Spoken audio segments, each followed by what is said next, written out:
Hello, folks. Welcome to Scratch the Surface. I'm EJ Scott. Today, my guest is the great Scott Adsit.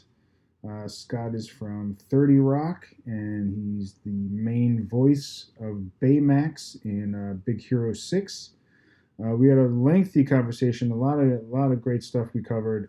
But before I get into what we talked about, just want to give myself a quick plug to find me on Twitter. At EJ Scott and the podcast at EJ Podcast. I have a website, ejscott.com. My Instagram's ejscott1106. I'm raising money for charity. Go to crowdrise.com/7on7. That's the number 7 on the number 7. I have about a dozen charities that I picked that are all very worthwhile, and everybody out there can relate to at least one of them. So check that out and give what you can. And I ran 12 marathons in 12 states in 12 months in 2012 and was able to get a documentary made about it called Running Blind. And for $2 or $3, you could buy or rent this documentary on iTunes, Amazon, or Google Play. I did that because I'm going blind myself. I have an eye disease called choroideremia that is degenerative and hereditary, runs in my family. So I was trying to raise money and awareness by running these marathons and by making this documentary. So check that out if you can, please. And that's about that. So Scott and I had a great talk. We talked about tons of stuff. We talked about being a geek, his dislike of DC, Donald Trump. We talk about working on VEEP, living in Chicago, comedy and improv, loss of his father, performing at the Second City, auditioning for Saturday Night Live and not getting on, Tina Fey calling Scott about being on 30 Rock, and he had to make a decision about going on 30 Rock or going on Studio 60, which was an Aaron Sorkin show, because he was going to be able to take his pick. We talk about politics and dating, meeting his girlfriend, doing Moral Orel with Dino Stamatopoulos. I hope I said that right. And voicing Baymax in Big Hero 6.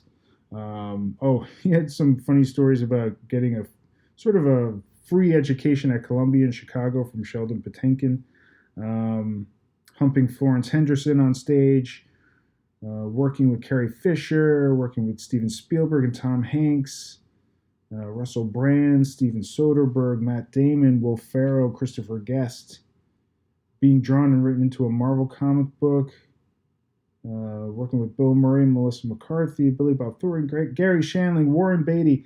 The guy's done it all. He's done it all. So he's got lots of great stories. We had lots of laughs.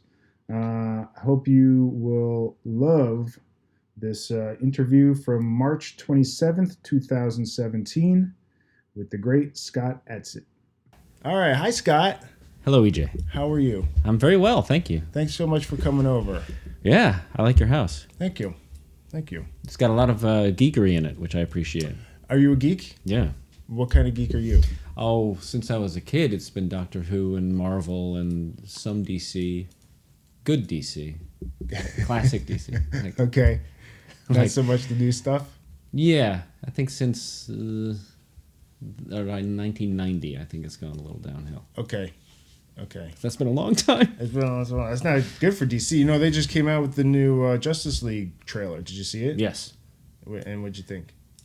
Well, not to cast any aspersions and not to burn any bridges, but I don't like anything DC's put out so far, except for, maybe I'm wrong. There's no exception.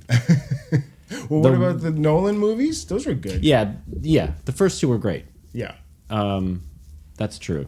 I think Man of Steel was a big mistake, and it took us in the wrong direction entirely, and we're going to be stuck with this dark universe and bad choices and fractal suits and I think just poor design and poor character design and everything just for the next decade at least. And it's going to take a reboot to fix it. Yeah. Would you be interested in being part of that reboot? No. No, because I'm more of a Marvel guy anyway. Yeah. But I like Superman when he's Superman, you know? Yeah. When he's the Boy Scout. Yeah, when he's the farm boy. Yeah. And not this brooding guy who doesn't want to be Superman, doesn't like saving people, and doesn't know how heat vision works. So you're kind of a purist in that way. Yeah. Right. Well, no, I just like quality. I mean, Man of Steel, I haven't seen any DC stuff since Man of Steel because it just put me off so much. It was the first time I ever yelled out in the theater. Did you? Yeah. And it was not yell? it was not a voluntary thing. There's a scene at the end where he's fought Zod and the city is devastated. Yeah. And it's just white ash all around him in a vague shape of buildings. Right. And Perry and some planet people and Lois are standing in the middle of all of this devastation, seemingly the only survivors in the entire city, which is not true, but that's what it looks like. Right. Because everyone's evacuated or something. Were they evacuated? I don't even know if that... Some had to be, right? Just it was a very quick fight. That's true. I think I read a tally of like 3 million people would have died in that battle. Right. Which Superman brought to Metropolis, you know. Right. But so in the middle of all this, he flies in and lands by Lois, and she says, "You saved us." I mean, and there's no irony at all. And you can behind her is just ash. And I yelled out, "Saved what?" I really didn't mean to. And yeah, it was bad. And how bad was it? A packed theater? When you Yeah. saw it? Yeah. Did everybody start laughing? Yeah, or? they did, but I didn't. It's not what I was going for. I wanted everyone else to be really angry too. That's so funny. Well, in the Batman versus Superman, they kind of pick up on that where you didn't see it. I assume I did not. I read everything about it though. So there's a Wayne Industries building that's filled with people that comes down. Yeah. And that's where Batman is like angry, and that's why he's versus Superman. Right, and he's completely in the right because He Superman should kill that fucking alien. Superman and the guy who followed Superman to Earth are fighting, and they destroy Smallville, and then they destroy Metropolis, and the definition of Superman is the guy who saves us. Yeah. And he was the reason buildings were falling. Yeah. No question about it. Yeah. He was throwing Zod into buildings and buildings were falling. Yeah. That's a criminal. Yeah. That's just a street fight that destroyed the streets. Right. He's a murderer. Yes. And then the idea of that city recuperating by the time Batman vs. Superman comes out, which I assume it's all a pristine, lovely city now and everyone's very happy. I don't even remember. Yeah. It should have just been like a whole movie of construction. Exactly. Or it should take place like 40 years later when they finally put up some more of the buildings. Yeah. I mean, Batman's dead. We lost those 2 buildings or 2 or 3 buildings in 9/11. Yeah. And it like 12 years or 14. Is the Freedom Tower done officially? It's open for business. Yeah. But is it finished? I don't know. I don't know either. It looks finished. All right, so let's say it finished last year. Yeah. 2016. 15 years. 15 years. So then a city the size of Metropolis, which I would say is a little bigger than New York. Oh, you think so? Yeah, why not? Okay. They'd be rebuilding for generations. Well, that always cracks me up. And even like the stuff with, I know you're a Trump supporter. Yes, very, very staunch. And I know that he wants to build this wall that's 2,000 miles long and 30, 40 feet high. And I'm going, well, how? That's what Jesus would do. You're right. How long is that going to take? Well, they say the optimists say 4 years. He'd get it done in his first term. How's that possible? If you have enough manpower and expertise, they could get it done in 4 years. Really? I mean, but it would cost trillions. It would cost trillions. Yeah. And it would take how many? 1 million people to build it or something? It was a very high number. It was a long time. I went to the Great Wall of China last year. I went in 2010. 10 or 12 maybe? Can't remember. So you saw it when it was newer. So, I mean, it's, what is it, 5,000 miles long or something? Yeah. And it's pretty high. It's pretty high up. And it took 500 years to build. And 500,000 people to build it over that time. Slaves. And I'm just going, all right, well, let's see. Modern technology these days. Poured concrete with Right. I think steel girders between panels of poured concrete. Right. That then also extend, I think they said 15 feet below the ground. Right. This is all speculation. Yeah. They don't have a plan. Did you see the Colbert bit where he had experts in each of these fields, like kind of going, all right, well, how much would this cost? Yeah. Now, unfortunately, he took a clip of Trump saying, it's going to be bigger than this room, and that room was already 80 feet tall. And Colbert kind of ran with that, with those numbers. I was like, he shouldn't have run. Yeah, Even still, he rounded it up to a 100-foot wall. Yeah. So he wants to do like a 30. So even if you took 30% of what the numbers came out to be, you're right. It was like trillions of dollars. Yeah. Which they're not saying. They're saying 15, 20 billion Which of is our dollars. Yeah. Which you'd probably get like a nice section of it. Right. And we don't need roads. Right. We're not going anywhere. We're not going anywhere. Well, were you pretty devastated in November? Did you see that coming? No, I was slack-jawed like the rest of the country that night. And yeah, it became the only thing I could think about. Yeah, me too. And it's like there is no satire unless you're talking about that. There is no anger that is justified unless you're talking about that, because that will lead to all of the pain in our future is coming out directly out of that mistake. Let me get the door. Okay, thanks. That's probably nothing. I assume that's nothing. I'll get it anyway. Oh, were you getting it? I'll get it. All right.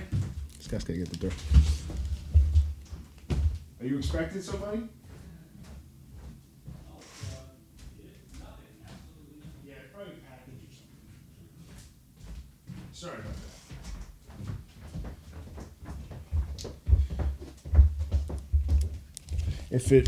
If it goes again, just get it faster. Okay. Got it. Yeah, because you're on VEEP. Yeah. And you're even on the new season, correct? Yes. I saw pictures. And I assume that crowd, that cast, they're all pretty on top of the politics of everything. I mean, we are, in general, we are anyway, but I would say especially them, maybe? Yeah, they have a passion for it. Yeah. I think they're committed more to comedy than politics, but that's the realm they're in, and they really do know what they're talking about. Is there any chance the new season of VEEP will be a drama? Where it will just be straight, well, dramatic, I think DC type of...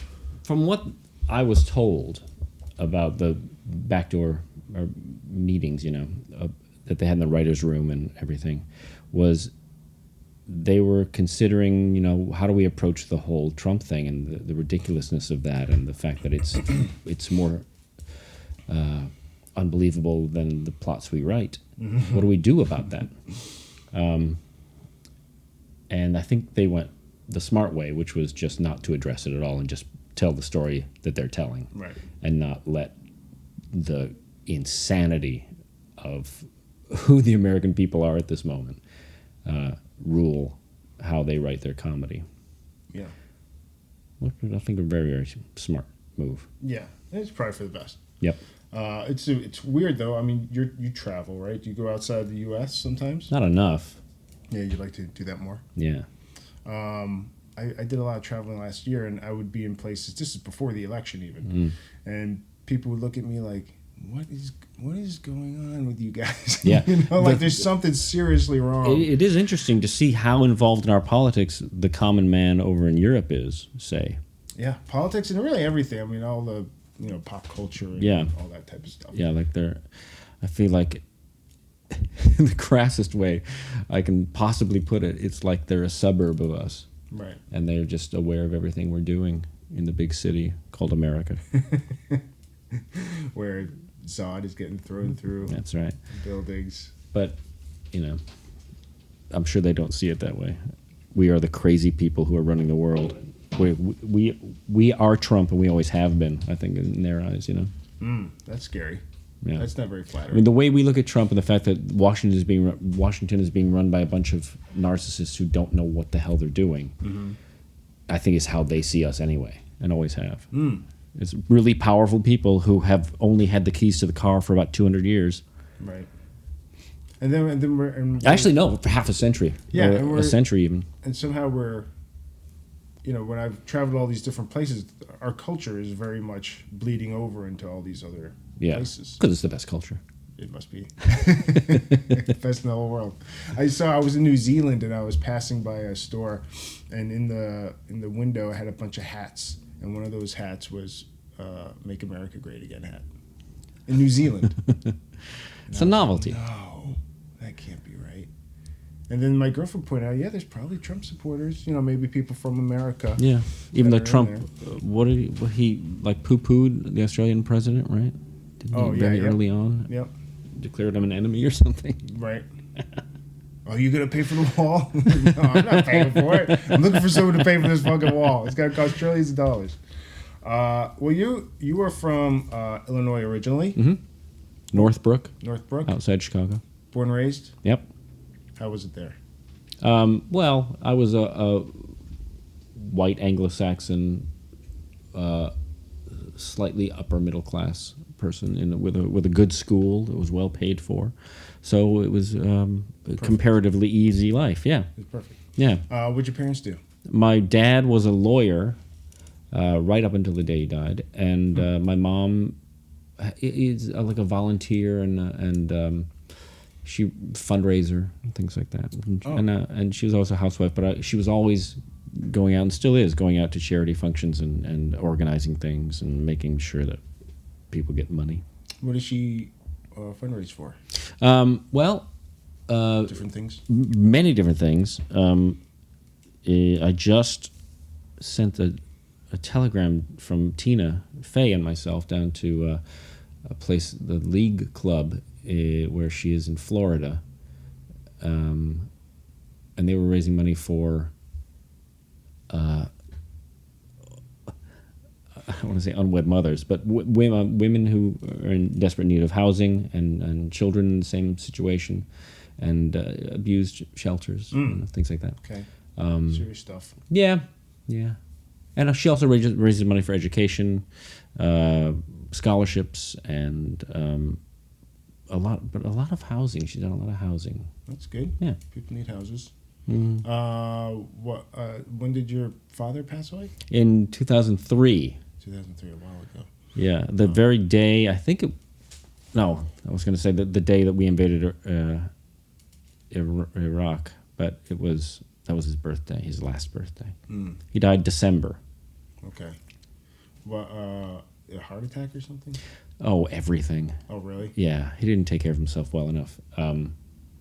He hit a wall. I think his kidneys failed. He was on dialysis. He had aneurysms in his legs that led to gangrene one of his feet. And then he had some heart issues as well. I think his eyesight was going. Was he diabetic? Nope. No, he just. I think he just did not. He was not healthy enough. Yeah. Through his life, I'm the same way. I'm going to hit a wall very soon. Yeah. You think so? Yeah. Well, it's hard. I mean, my dad's not a very healthy. I'm shocked he's still around actually, and but I struggle with that too. Like maybe you do as well. Like your main role model growing up is this person that's very unhealthy. Yeah. And now as an adult, for me, I'm like, okay, how do I combat that? Instinctually, for me, I want to be unhealthy. Mm-hmm. Now, but I know that's not good, so I have to like really fight hard to try to be healthy. And that's where your best friends come in, and say, you shouldn't eat that. Yeah. Or your girlfriend or something. Yeah, absolutely. So he worked till the day he died, you said. Mm-hmm. Is he a workaholic? Yeah, he was. He worked constantly. Yeah. And he smoked like a chimney. He's like, he did. 3 packs a day, at least that he told us about. But he then ostensibly quit, and my mom would come home and catch him on the patio like a dog rooting through the garbage. He'd spin around and go with a cigarette in his hand, trying to hide it. Oh, it's not a way to live. Yeah. But he was a funny guy. Yeah. And a kind of a sniper with his wit. So he'd like lay back and then occasionally throw something in that would just devastate. But he'd hang back most of the time. Yeah. Is that where you get your humor from? I don't know where I get my humor from. I mean, both my parents are funny, but they're not like, they don't organize their funny. And I somehow started doing that. I think I was a fan of comedy, so I kind of just learned from watching. Did you watch with your dad? No. Like watching Saturday Night Live, any of that stuff? No. Did you do stuff with your dad? Well, when I was younger, yeah. I think he liked having a kid. And then when I started getting older, I think he was more distracted by business and also didn't really know how to relate to me at some point. I don't know if I helped that in any way. Yeah. But we were close, and he was a good man and a very generous and clean man.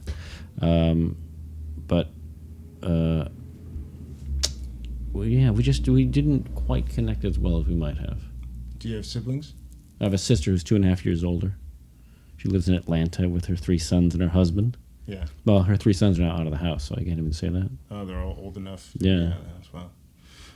Did you get along with nieces and nephews and things? Yeah, they're great guys. All my nephews are exemplary human beings. They're all very smart and kind, and they are interested in things that they inform themselves about, the world and goodness. Yeah, I admire them a lot. And then my sister is like my best friend. That's nice. Yeah. And we argue about things that we disagree about, like politics and religion. But otherwise, we get along great. And if we can avoid those topics, we do very well. If we can't, then we can't believe how stupid the other one is for an hour. Do you think she voted for Trump? Is she a Trump supporter? That's a big one these days. I will not say. Okay, that's probably yes. But I got a bunch of people in my family that have probably voted Trump. Yeah, and it's really hard for me to be around. Well, I was raised by Republicans in a Republican community and all that, and it never rang real for me. That mindset, and you were the odd sheep. I was, yeah, but this is a whole new paradigm now with Trump. To vote for ignorance and vote for a man who his whole life is just lying and mistreating people and just glorifying himself at the expense of others. That's his model. That's exactly who he defined himself to be from the moment he became a public figure. And so the idea of voting for him is so repugnant that I do have relatives who are very Republican and still would not vote for him. That's good. Yeah. That's good. But 60 million something did. Exactly. Which is crazy. Yeah. It's pretty crazy. But if you ask them any details about why they voted for him, everything's a vague answer. Yeah. It's security. Right.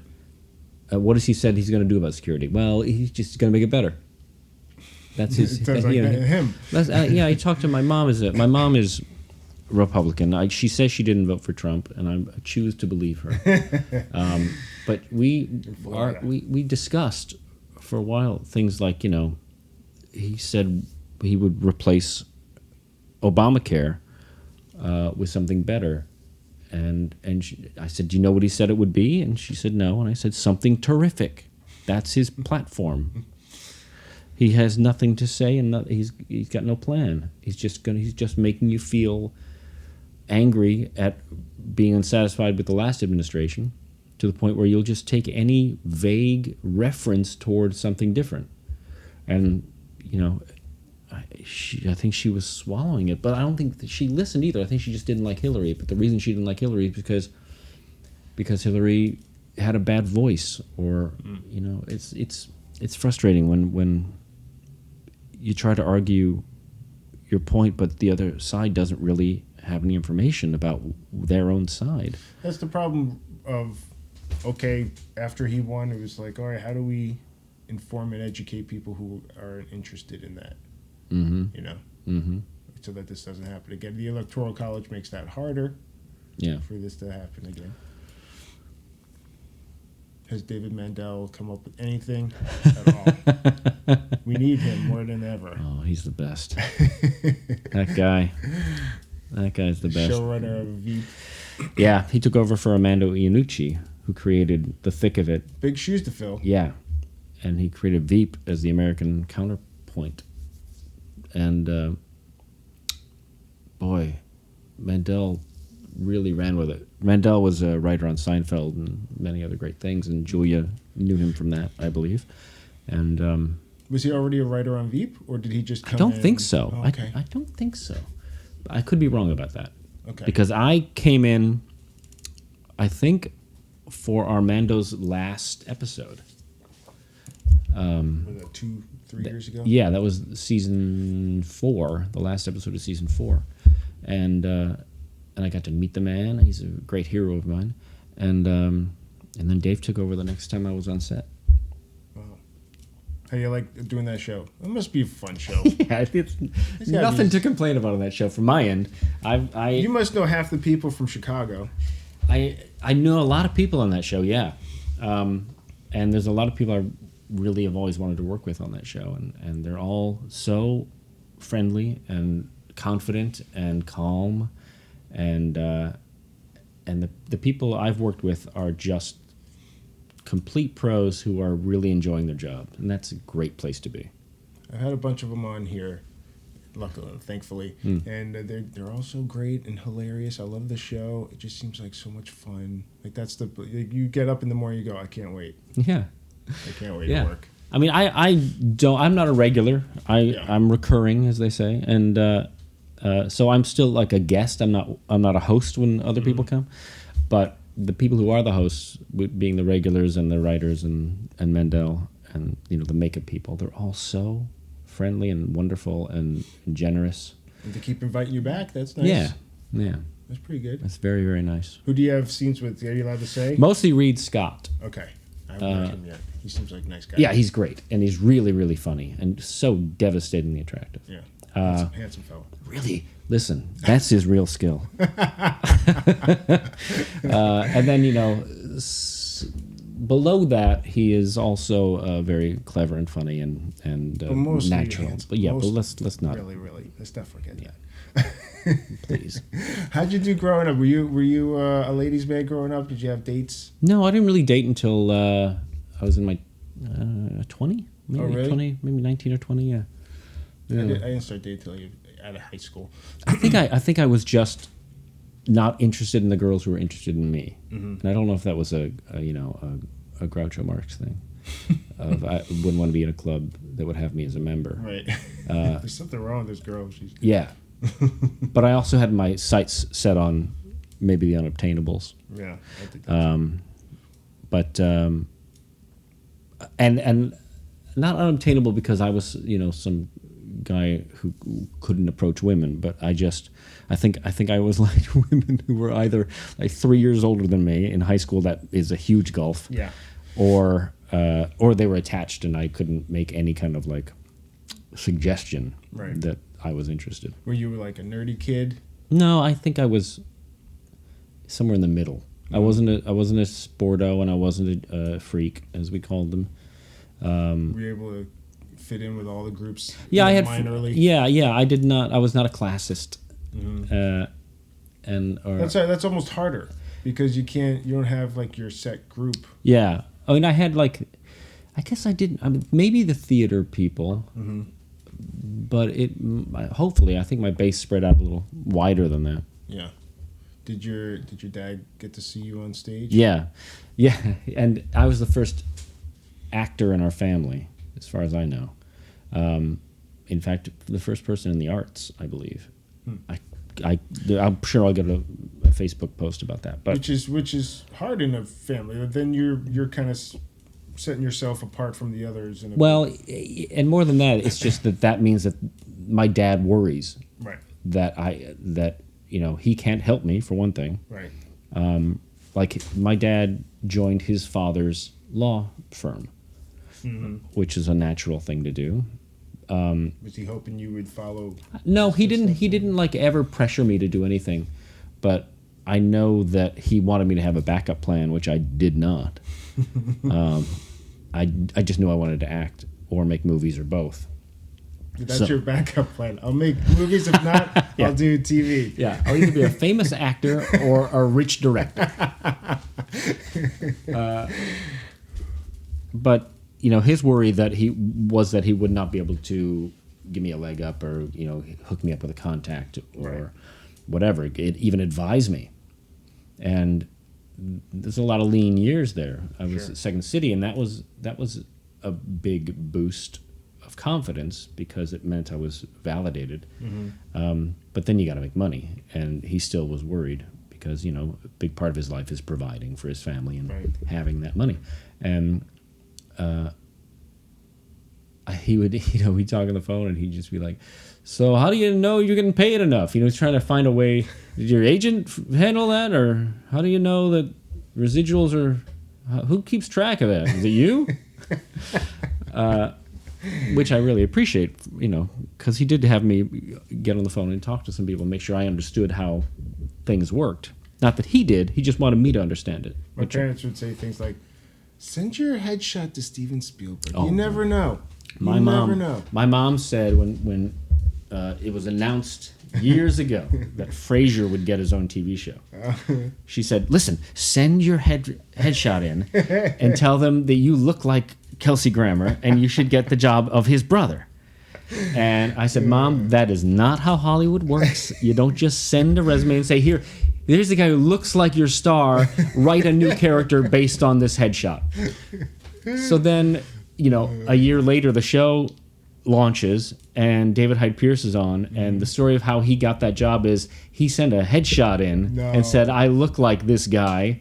Write me a part." Well, essentially, that's what happened. Was they saw him, they liked him, they wrote a part because they liked David Hyde Pierce because he looked like Frasier. He listened to his mother. Yeah, And he didn't look I did not. I could be David Hyde Pierce right now. He had 10 years of regular work. Yeah. Yeah. Of course, he was brilliant. So yeah, he was. That's so that funny. leaves me out. You're brilliant. What do you mean? God bless. So, all right. So you started Second City in the 90s, Mm-hmm. I was guess at in the 80s. Training Center in the 80s, and then I got hired, I think, in 89. And that's a bunch of years. Well, you got hired in 89. Yeah. I started touring in 89. Okay, Torco. And then I was touring and on stages until 98. That's a lot of years. Yeah. And you were on the main stage for a few years, right? Yeah, 4, I think. 4 years. And you did a bunch of reviews. Mm-hmm. You even won some awards, A couple, yeah. which was nice. That's got to be validating too, right? Because were you afraid of leaving that stage? Because eventually you got to go. Yeah, it was a good time for me to go. For me anyway. I left 2 weeks from opening of a new show. Oh. And Were you rehearsing it? Yeah. We were almost done with it, and I got a call with a job in LA, so I went there and retired from Second City. And Rich Tallarico, who's great, took over my role, but he looks just like Kelsey Grammer. He does.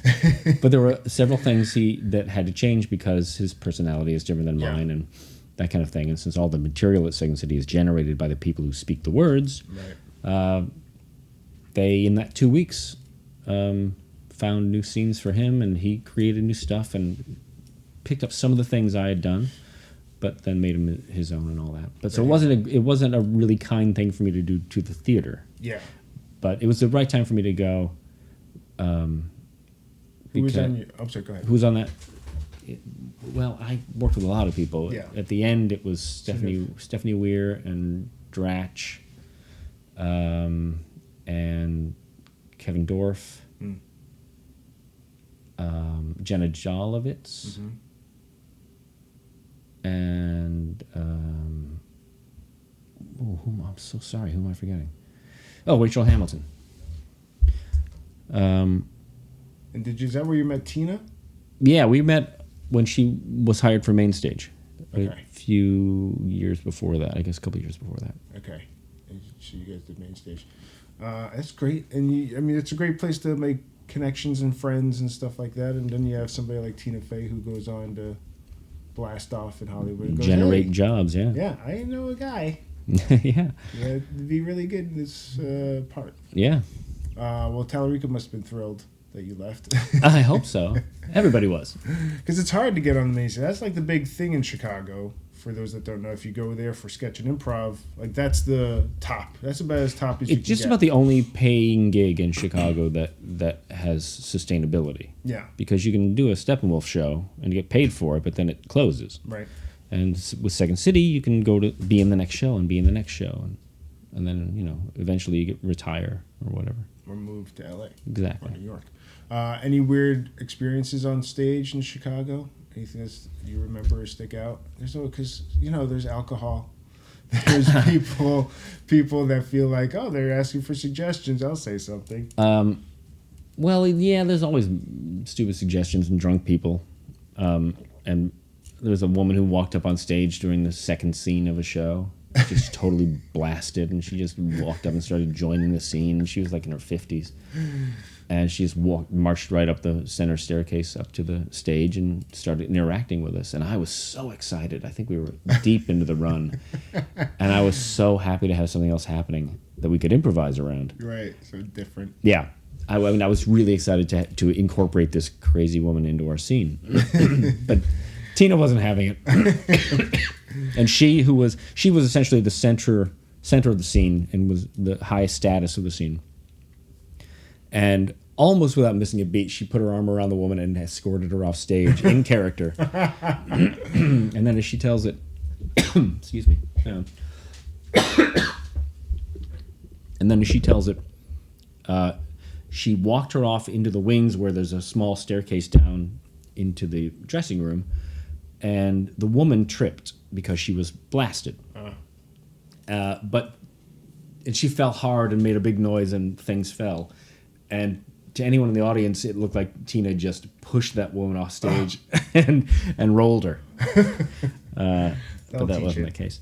There was a time, let me see, where I was in a very Harpo mood and walked off stage and walked back on with a fire extinguisher. It was an improv scene. And it was chaos, and I just decided to, spray everyone on stage and as much of the audience as I could with this fire extinguisher, which was, I thought, yeah, it's a cold mist and that's about it. And that'll be funny. Yeah. And it turns out it was a chemical fire extinguisher. So it was all these particles, like these melty plastic particles or whatever they are.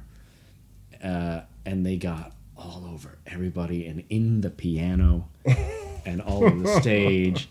And we got dry cleaning bills and replacement bills. Well, not me. You didn't get it. They were very kind in the office and chalked it up to art. I think that this is what happens. But yeah, it was a stupid thing to do because I thought there was only one kind of fire extinguisher in the world. Right. Yeah. There's a few. Yeah. There's a few. Hard lesson to learn. I learned it. I will no longer put out fires. Wow, that's pretty funny. Did you always want to be an actor? Mm-hmm. Like ever since you did plays in school and stuff like that? Yeah, I did plays from fifth grade on, or maybe third grade. Yeah, I always liked that. I remember the first thing I saw when I was a kid, a live performance, was some tribute to America at my sister's grade school, and I think I must have been preschool. And it was, I think, just a bunch of her classmates doing a thing. One guy was dressed as Uncle Sam. Mm-hmm. It was one of those shows. Sure. And I watched it and was fascinated. I went home and drew pictures of all the characters and then asked my sister to bring them to them, and I think she did. But I really remember that as being really an inspiration. So whoever that cast was, whatever that name of that show was, thank you for that, because I really walked away loving the theater. They were so good. They were so good. That guy and his cotton beard. They inspired a lot of people. Yeah. And then what? So you went to school in Columbia. Not in Columbia. I mean, at Columbia. At Columbia College in Chicago. How'd you like that? Did you finish? No, I got hired by Second City and I stopped. Yeah. But I also did. I wasn't a good student because they insisted you have a rounded education and a liberal education as well as the theater major I was going for, and I just stopped going to my humanities class and my history class. I just stopped. I wasn't interested, and it was a waste of my time, and I know I shouldn't have. But I didn't enjoy those classes. I don't know if it was because I'm a dunce or because they weren't taught well, but for whatever reason, I just stopped going. And I think I did not then sign up for the next semester because I thought, well, I flunked out of this because I stopped going. Right. But I kept going to my other classes, and I kept doing plays.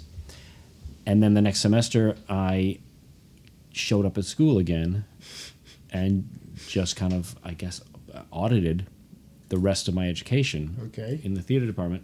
I'd done 2 years in the film department, so that was all with the support of a liberal arts education. And I stayed long enough for that. And I just gravitated back to theater after learning not nearly enough about film. And then flunked out. And then I kept doing classes, and they kept letting me audition for plays, which I thought which is grossly unfair to those people who are actually paying. That's what I'm saying. You're not paying. Not for classes. paying, starring in shows. What? It's terrible.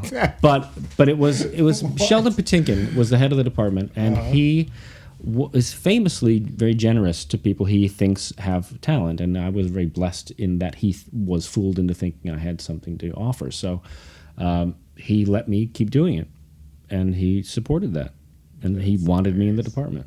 That's hilarious. Yeah. So Sheldon, is he related to Mandy Patinkin? Yeah, cousins. They're cousins. Oh, Yeah. okay. I've heard his name a lot. So were you improvising by this time? Second City? Were you doing part-time? I had been in classes. I was doing classes at Second City as a result of going to Columbia. Because Sheldon told you to, right? Marty DeMott suggested Marty it. DeMott did, okay. He was this great teacher of improv, guru type. And he's my chief inspiration. He was amazing as a teacher. And I asked him if he thought I would do well at Second City because I was in his basic improv class. And he said, yeah, you should be there. So I signed up, and I paid for my classes, and I went. By then, did you already see shows there and stuff? I'd seen shows. No, I think we were studying tapes that Sheldon had because Sheldon was there at the beginning. Sheldon was an assistant director for the Compass Players, or at least, yeah, I think he was right there. And then he became a director, and he was one of the seminal forces behind Second City, and remained that way through his death. And so he had all this archive stuff, and sometimes we would watch the greats do it in black and white on Kinescope, and or the more recent stuff too. And I had been to Second City maybe twice, 2 or 3 times with my family when I was a kid, and I saw like George Wendt and Tim Kazurinsky and Mary Gross and Bruce Jarko and really, really funny people. And it seemed like something that would be unobtainable. Yeah. Watching it as a kid. Yeah. And then suddenly I was in kind of the community, in quotes, when I was at high school with people who actually worked at the theater. And I thought, well, maybe this does exist for people, Yeah. And they got in somehow. Yeah. Yeah. So I said, do you think I could? And he said, yeah, go be there. So he recommended me, and I auditioned, and I got in. And I just stayed there. It really felt like home. What was the audition? An improv audition? Yeah, I think it was an audition. Maybe it wasn't. Did we audition? I don't know. I did audition for the touring company once I was done, but now I don't remember if there was an audition for the levels. The training center was 5 levels, the 5th being performance every week in the ETC space. And now it's this 8-year program or whatever it is, with 100 teachers and 1 billion students and 4 different bars within the complex. Yeah, it's massive now. Yeah. I went when I was there in 2008. I went through the program and stuff, and did my shows on the stage and stuff like that. And that by that time, they were just starting to buy another, like where Tony and Tina's wedding was. Yeah. For I don't know. I guess it was there a long time. It was there long. I was in ETC, which was just below the Tony and Tina stage, up above us in the Piper's Alley complex, and every night we would do these. Sometimes we'd have these quiet, subtle scenes. You'd hear like 400 people stomping above you doing the bunny hop. Right. Oh, the worst. We really had a lot of animosity for them. And of all things, we had these great plans to go up there and ruin their show, because they have to improvise, and we thought we'd crash the party at some point. I don't think we ever did. Yeah, it's like a terrible show. Like Tony and Tina's wedding is not like a great. I can't review it, but I. It's no cats. Yeah, I don't think I could watch Tony and Tina. Well, now they've bought up the movie theater space, and now that's a theater space, I guess. I haven't seen it. You should go there. It's like a Silicon Valley open space corporate office. Yeah, it does have, I think, 4 different bars in which students and patrons can go and drink. Wow, all separate spaces, and then 5 or 6 theaters, and then a lot of training center rooms and offices, and there's a room that is kind of a hub, a gathering place. It has bleacher seating, but it's all like blonde wood, and it's beautiful. And there's huge pictures of alumni everywhere. It's all very designed. It's very strange because when I was there and for years before, it was just like making do. Yeah. With what we had and trying to make it work, and a filthy bathroom and just like an honesty to it. And now it is all, they found a way to really generate a lot of money. Yeah. From being Second City. It's a brand. Which is the American way. But there's, and anyone will say this, that something is lost if something has changed from when they were there. I'm sure the people who are there now, when it scales back to 2 theaters in 50 years, they'll say, remember when it was this huge complex and and nobody knew anybody else, and you're surrounded by strangers because the place is too big to know everyone. Well, I mean, I.O. is different now in Chicago, Is it? How? I don't know. Yeah, well, I was never really there. I would go to Armando on my one night off from Second City. Well, the new space, I guess you haven't been there, is like... Oh, yes, I have been there. Oh, yes. Yeah, okay. And TJ and Dave have a theater there. Mission Theater, yeah. Yes, I've performed there, actually. Okay. So, yes. Now you got it. Doesn't work. You got it. But I was very impressed with it. Yeah, so that's very different, too. So you did... so you did... Did you fall in love with improv right away? Yeah. My first acting class in school was in 8th grade, and there's a woman in... 8th grade? Yeah. There was a drama class. No kidding. Well, okay. And the teacher was a woman named Karen Little, who taught acting and drama through improv. Okay. Maybe she'd trained at Second City. I can't remember now.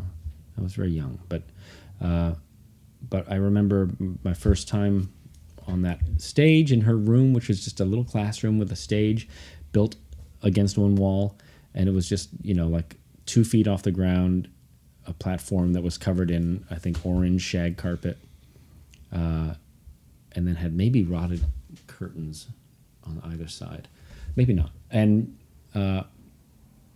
she would have us improvise and explore relationships that way. Wow. And I remember my first laugh that I ever got in that situation. My first improv laugh, which was it was a theater, like a movie theater, and it was just people watching a movie. Just watch a movie, and so it was like a silent scene, and I was eating my popcorn, and I adjusted my seat and found gum as I was adjusting the bottom of my seat, and I found gum, and I like had a face, and I stretched it out, and that was it. Fake gum. It wasn't real gum. Yeah. And I got a laugh in the room, and I said, "Oh, this is a good job." Hey. And then you just keep getting more and more laughs every time, right? And it gets fed that addiction monster. Yeah. Yeah, it's a high. Yeah. Sure. Were you scared to leave? I mean, you said you had a job. Is that with Dino? Dino offered you a job when you left Second City? Yeah. Dino Stamatopoulos was hired by Robert Morton and Barry Levinson to write an hour-long comedy, single-camera comedy for ABC. And he hired, as his staff, Mike Stoynoff, who also was at Columbia, a great writer, and he wrote on Conan as well, and Stephen Colbert and myself. And so we all went out to L.A. And you knew all those guys from... I knew Stephen from Second City, and I knew Mike from college, and Dino from college. So you moved out. So were you still scared about, like, that's still a big... I mean, you got it good on the main stage at Second City. Things are going well. Yeah. You got your eight show a week fix, right? Yeah. Was it time to leave? Did you feel like, all right, I've done a lot here. Maybe it's just time to go? Yeah. It really felt like a new generation was coming in. So I felt it was a good time.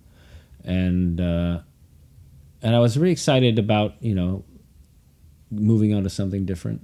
Although I always will say that Second City is the best job I will ever have had, because it is just the most fun and the most autonomous job you can have. And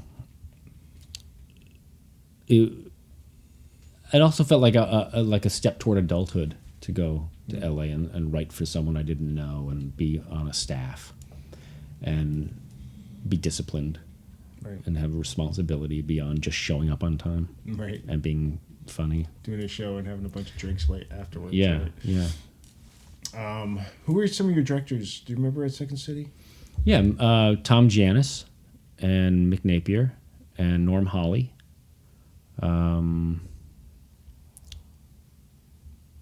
And Jeff Richmond. Correct. All correct. Very good. The first thing I said right the whole interview.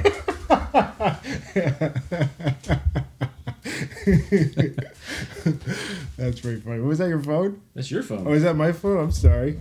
Shit, that's so unprofessional. How dare you? My truth meter was on. And that's funny. Sorry about that. Yeah. So Norm Hawley was in charge of the. He's assistant head of the theater department at Columbia, and a very good friend of mine, and a very, very clever, funny writer.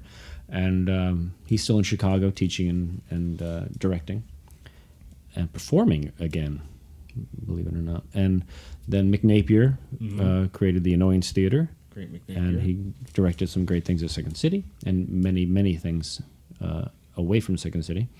And got a show up at Annoyance called Fuck Trump. Oh, does he? Yep. What's it about? I can only imagine, but it's been going for like almost a year or something. Should have been going 30 years. And Tom Giannis, it was a great director. He's still working quite a lot in Hollywood now, I think. And then Jeff Richmond went on to. He's a great actor and a great director and also a great writer. And he went on to be the musical director of, one of the musical directors for SNL.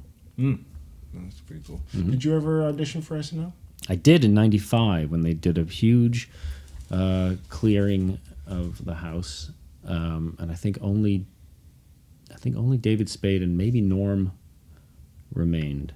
But they got rid of everybody who was there and brought in Will Ferrell and Sherry O'Terry and Jim Brewer, and that generation. I auditioned that year and came very close, I'm told, but it didn't work out. and that was hard for about a year. I was saying like, well, I missed the ring, the golden ring. I just swiped at it and missed, and because that's a big deal. Saturday Night Live is a pretty big deal. Yeah, and you kind of like there are people at Second City who were at Second City with the only target being SNL, right? And I was not. I was never that. My target was Second City, so I was happy where I was. And I didn't have dreams of this leading to. But then once they call and say, hey, come be on our show or try to be on our show, then you put a lot of your eggs in that basket, and that becomes a goal suddenly. And something important and something you will have lost if you don't have it. Yeah. But, it took me a year to realize I was, I'm not going to say better off, but I'm fine. Yeah, you're all right. Yeah. I think you're okay. Yeah. I mean, I don't think I'm the kind of personality who would survive very well in that environment. I'm not very aggressive, and I'm not very ambitious, to tell you the truth. So I think you have to be both of those things, and very hard workers. Yeah. And I'm not sure I'm that either. I think I could have stepped up. I know. I think I could have stepped up. But only if I was in that combat situation would I know if I could have survived it. Yeah. And I know Tina said, when Tina was hired and was still very green there, I asked her if she thought I should submit as a writer, and she said, I'll tell you, it's not, I think you would hate it there. Wow. She flourished. Yeah. I hated it. I would have hated it, I think. That's interesting for her to say that. I mean, when she must have gotten in maybe soon after that 95... space spot, right? Yeah, it was in the next year or two. Yeah.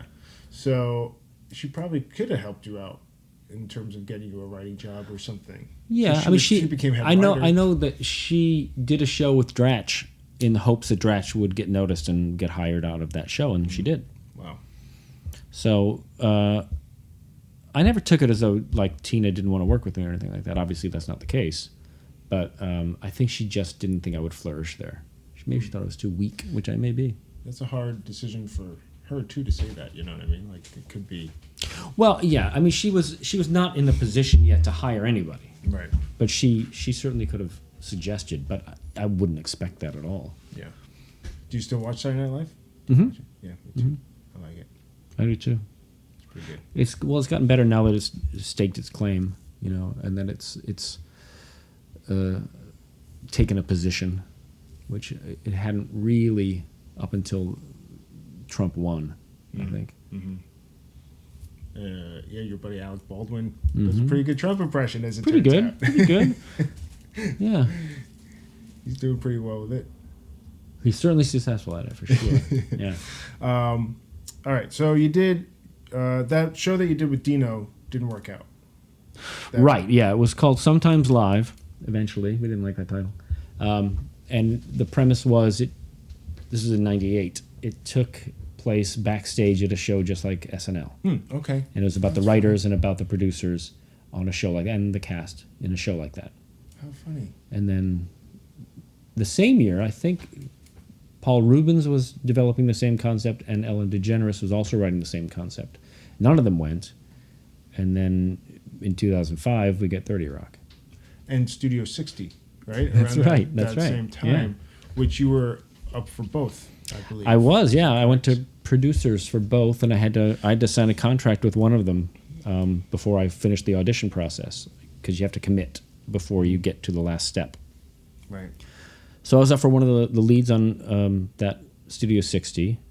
I have no idea which part it was. I don't remember. Matthew Perry. Was it? I don't know. All right. It could have been. I don't know.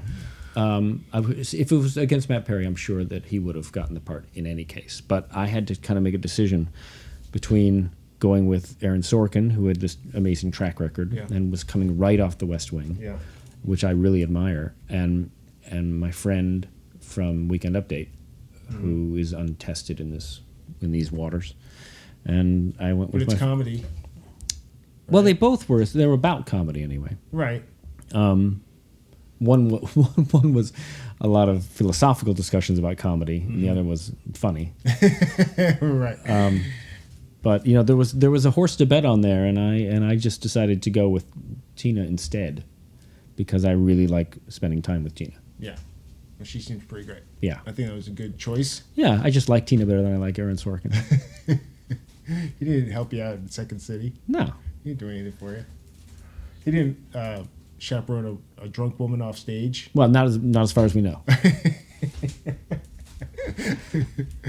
Well, that was a very wise choice. I mean, Studio 60 didn't even last a season, I think. Tina had a great line at the Writers Guild Awards. She came out and presented, I think. And at the time, NBC had Studio 60, which was an hour-long show about SNL, and then 30 Rock, which was a half-hour show about SNL. And Tina came out and said, right now Aaron Sorkin is wearing a dress, the same dress, only it's twice as long and not as funny. She's pretty brilliant. Yeah. I love it when she hosts the award shows with Amy and stuff. Mm-hmm. They're so funny. Mm-hmm. Would you ever... She's always the smartest one in the room, which is apparent, I think, apparent to everybody. You think she'll ever do like a sitcom again, in acting in one? I have no idea. I think she's enjoying producing a lot, and creating, and she's working on so many things right now with her several TV shows. Her production company's producing, and she's very hands-on with that. And then she's also doing the Mean Girls musical, which I went in. Did you audition? No, no, but I went in and did a table read. Oh, you did? Yeah, I played a bunch of different parts. Oh, cool. Yeah, it's really funny, and the songs are fantastic. That's so fun. Did you have to sing? No, they had ringers in there. Okay. Yeah. So that's funny. I guess that was in New York? Mm-hmm. And with a crowd or just... No, it was just in Tina's office with the people who are creating it. That's so funny. You did another reading recently, Plan 9 from Outer Space? Yeah. Or was that last year? That was No, that was this year at the San Francisco Sketch Fest. Was that fun? They're doing that again at Largo in next month. Yeah, they invited me, but I can't do it. You can't do it. I think they did. Yeah, it was really, really fun. I actually did not know until that day, I think, that it was going to be a staged reading. I thought we were doing MST3K thing, watching the movie. A riff. You thought you were riffing. Yeah. Oh, that's funny. and then I played like 4 different roles in that, and it's one of my favorite movies, so I knew it really well, and I really enjoyed overplaying everything. We're big riff track MST fans. In this you house. And Deborah especially. Yeah. She kind of introduced. Has she ever done it? No, she's never done it. But we actually went to Nashville to see live the riff of Starship Troopers. Nice. And we were in like the second row or something. It was really exciting because that's one of her favorite movies. I'm betting that she could express an interest to those people and they would let her sit in. Well, I mean, there's been some teasing of like, oh, maybe someday, you know, if you're... Yeah, she sees them at conventions and stuff, doesn't she? Well, she doesn't do a lot of conventions, but Bill did my podcast, and at one of the conventions actually she joined them on a panel like as a surprise guest and stuff. Oh, that's cool. Fun. It was a lot of fun. They're very nice guys. Yeah, and we support them. You know, their Kickstarter just ended and stuff, and we back them up all the time. Cool. And stuff. Yeah, they're great guys. They're good guys. Okay, so Tina Fey calls you and says, "Hey, I wrote this part for you." Was that how it went? Essentially, yeah. She a year before. You didn't have to audition? No, I did have to audition for sure. Did? Yeah, I had to impress the network. Oh, okay. But she said, "I'm writing this part for you, with you in mind anyway." This is about a year out. You and Kelsey Grammer. Yeah, it's between you and David Hyde Pierce. Would you be interested? And I said, yes. And so a year later, you know, I got an audition for it, and I went through the whole audition process. Okay. And auditioned on tape in LA, and then they brought me to network in New York, and I was up against 2 guys I knew and who I really admire, and I got lucky, and they hired me, which was just the best thing. Yeah, it's pretty good. They did 130 something episodes or something like that. Well, they did. I didn't. How many did you do? I don't know. I think I had a guarantee of like 9 or 14 out of the. I can't remember. I was not contractually. They were not contractually obligated to put me in every episode. Okay. So there's a few episodes I'm not in, but mostly I was there. Mostly you were there. Yeah. But before that, you did Moral Orel with Dino. Mm-hmm. That did well on Adult Swim. Well, yeah, our ratings were beating Jay Leno. You know, is that true? Yeah, but unfortunately, we were not a very attractive. What do you call it? Demographic. Yeah. So there were because Chrysler is not going to advertise on Moral Orel. Oh. But you had the young people. We did, but the Fruit Roll-Ups is who was advertising. So it didn't really matter that our ratings were better than other late night stuff. But yeah, we did very well. We won a couple of Emmys for animation, and I'm very proud of Moral Orel. Where'd that come from, Moral? Obviously, when I was a kid, I watched Davy and Goliath. And as being a really young kid, I didn't fully understand it. I just knew it was animated. Yeah. And I was like, oh, this is interesting. And then there would be things like, Jesus says the demon. Yeah. God wants you to. Yeah. And I was like, this is a little heavy. Because I was raised Catholic. Mm-hmm. Went to religion for many years and went to church every week until I graduated high school and then stopped going and all that stuff. It had an opposite effect on my religious beliefs. Sure. But Moral Orel, is that your brainchild? Or no, Dino's? It's Dino's. He had written a pilot for Iggy Pop in which Iggy would have played a 12-year-old boy in a normal nuclear family. Of course. And there would be nothing extraordinary written about the fact that it's Iggy Pop playing the 12-year-old. It would just be the part of a 12-year-old boy. And then also the kind of plots that Dino likes to write, so weirdo stuff, but there would never be a reference to the fact that an adult who is Iggy Pop is playing a 12-year-old. Right. Was Iggy Pop on board with this? Well, Dino tells a story. He went to lunch with Iggy, and Iggy was apparently not... he was really high. Sure. Apparently. Several things. You count on that. And Dino showed him the script and kind of read through it with him, and they were in some restaurant. Iggy was distracted the whole time, not really paying attention, and Dino went through this whole spiel, and in response, he's like, "What do you think?" And Iggy says, "Man, there's a lot of pussy in here." So that was essentially the meeting. That's it. Yeah. Here's a check. So he had this script.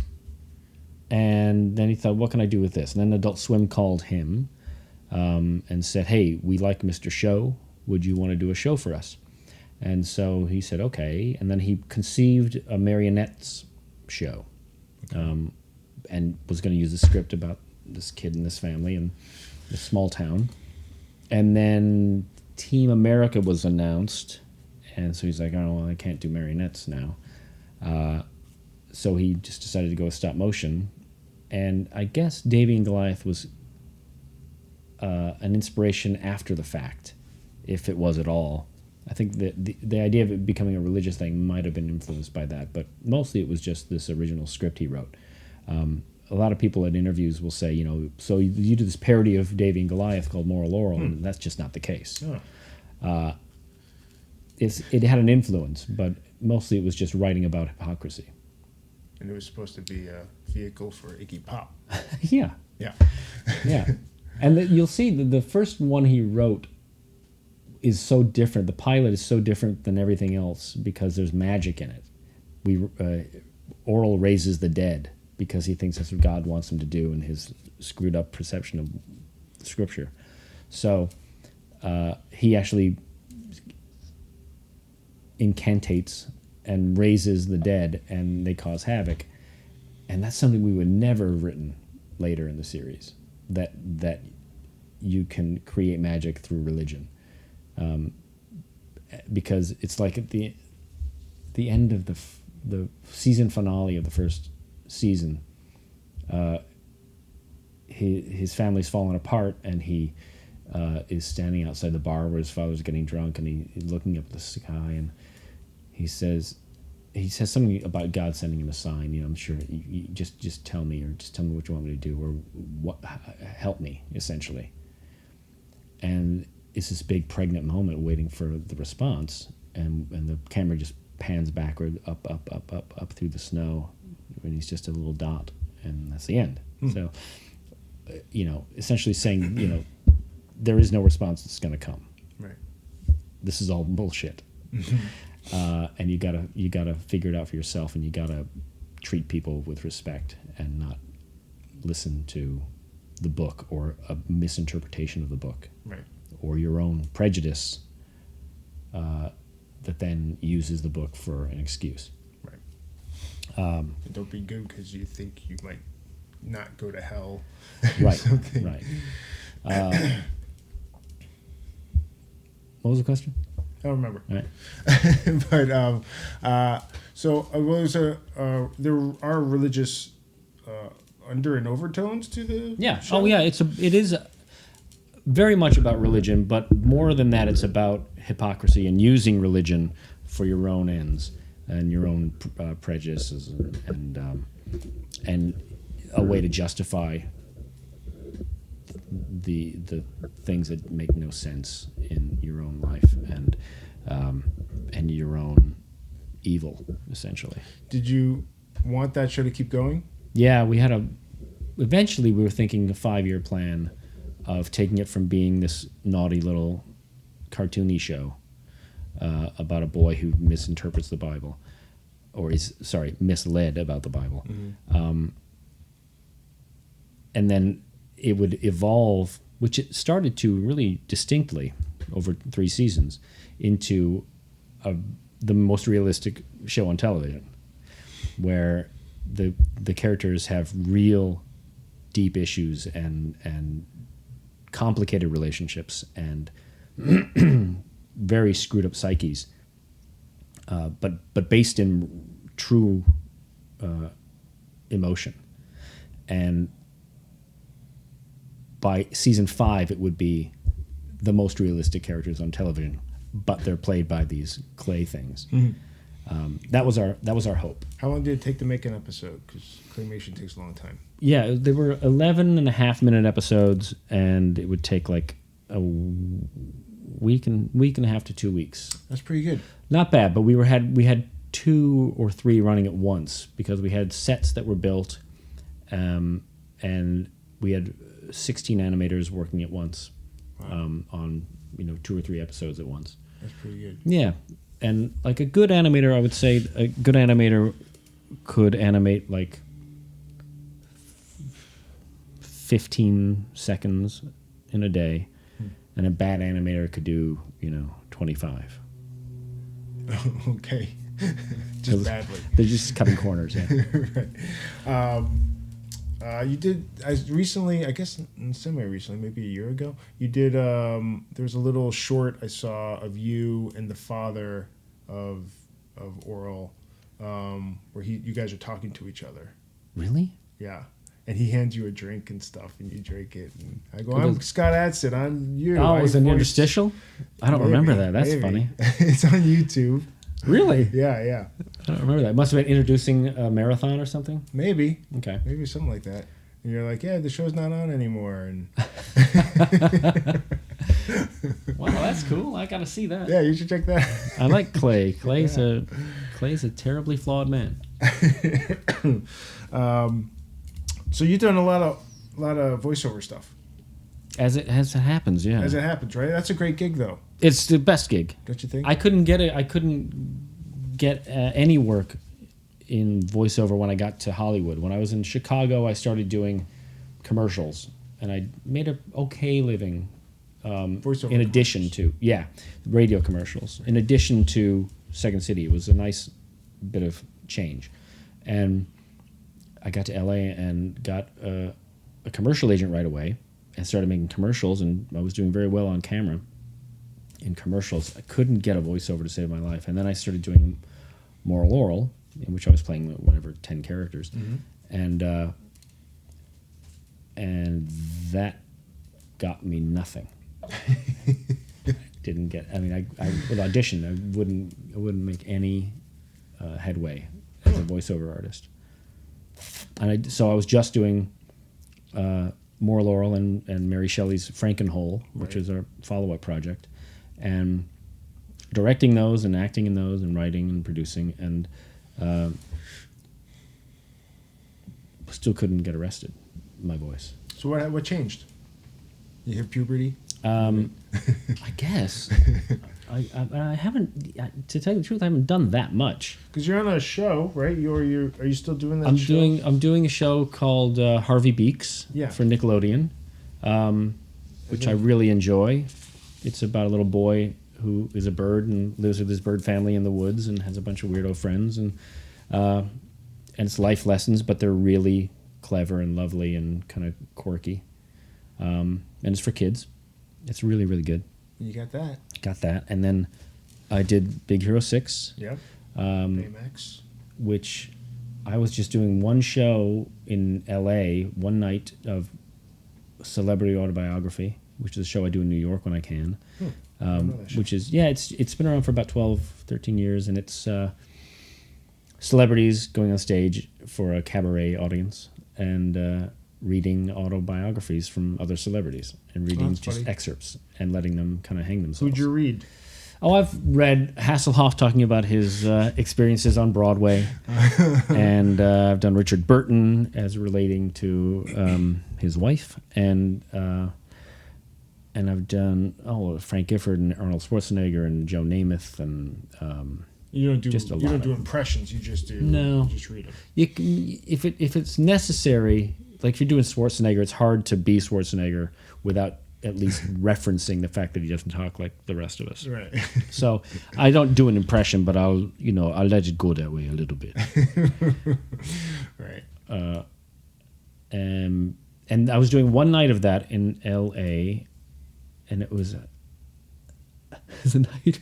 It was a night when there's a scene which is Lonnie Anderson reading her autobiography and Burt Reynolds his. She wasn't there, but it's her autobiography versus his, talking about the same period of time and the way they conflict. You were reading Burt? I was reading Burt, and I was reading Lonnie's lover because she had an affair, and so Florence Henderson, the late great, was reading Lonnie Anderson. Wow. And she, at the time, I think was around 80, but she's very game, and alive and awake and excited, and professional. And so there's a part in that where the lover comes in and has a couple of lines from her autobiography, and the way that it's directed. This guy Terry Moore kind of nuzzles up to Lonnie, and they make Burt jealous a little bit, and then he disappears. And Florence was so game and happy and everything that we started rubbing on each other, and it became this really obscene twistings of our bodies, where eventually she was up with her legs around my waist, and I was rocking her like I was inside of her. Oh my God! And then she'd get off and bend over, and she was doing all this stuff. And I tell you something, she, God rest her, she was solid.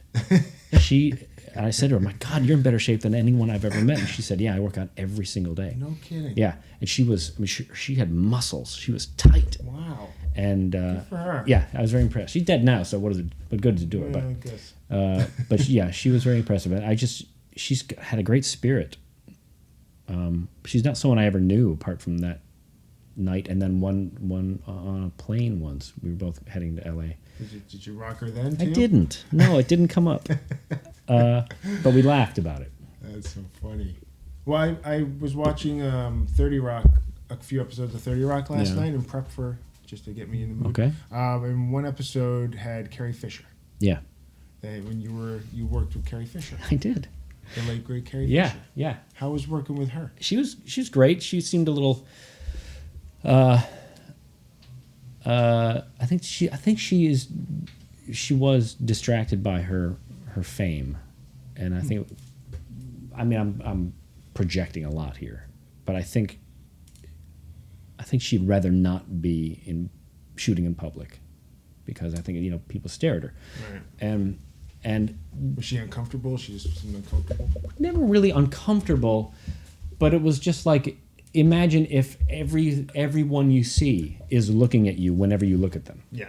That's what her life was. It's like a Twilight Zone episode or something. Yeah. Yeah. Like, you can never see the back of someone's head because they're always staring at you already. Yeah. But I think she was happy to be working. I think she was happy to be working on 30 Rock.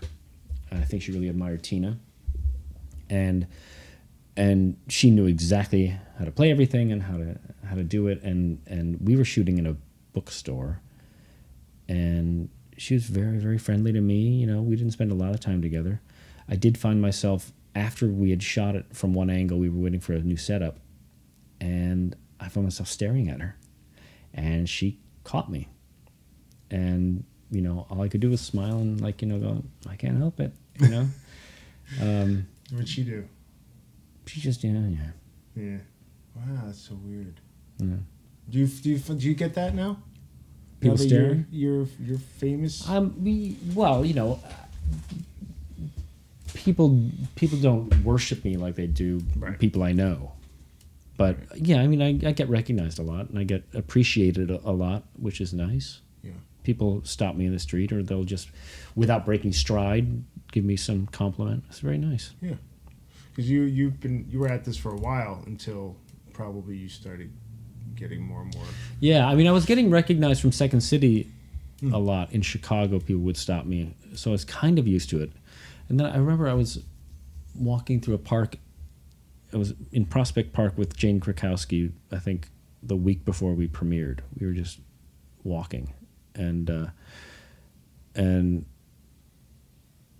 she said, "You better get used to that, because people are going to be stopping you all the time now."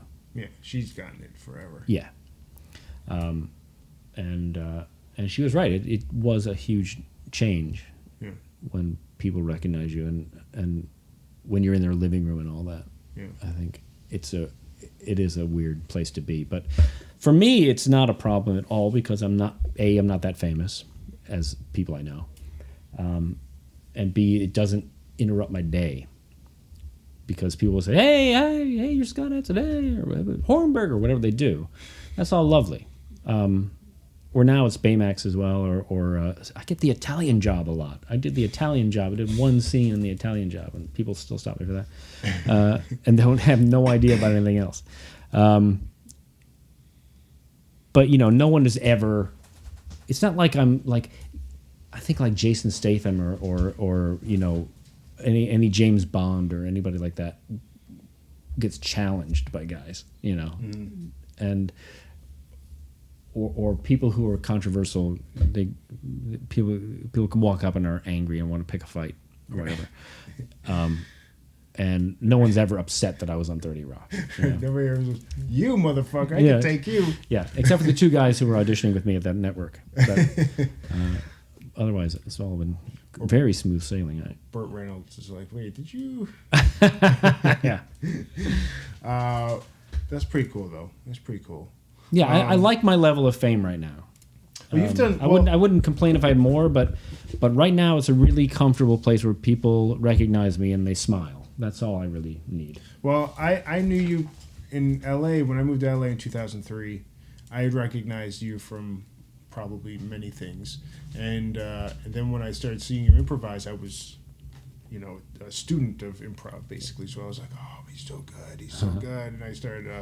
You know, worshiping all these improvisers. And I told you sort of recently, I don't know if you remember, one of the greatest improv shows I ever saw was you and Adrian Wenner doing a two-person balls, no balls for like 10 people in the audience. There was like nobody in the audience at IO West, because it was a weekly show that you never knew who was going to show up because people were just busy.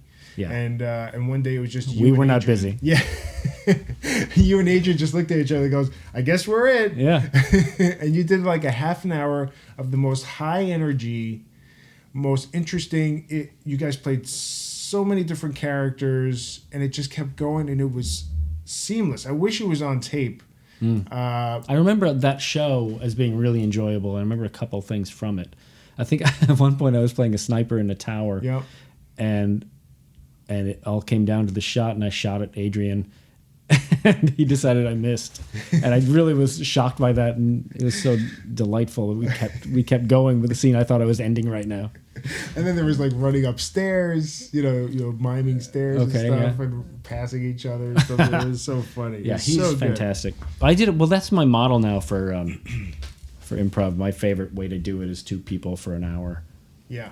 You do Lutz. You and John Lutz. John from Lutz 30 and I, Rock. yeah. And then before that, it was me and Christina Gaussis, me and Tammy Sager, me and then in L.A. it was me and Sarah G, me and Bob Dassey, me and Sue Gillen, and me and Pasquesi.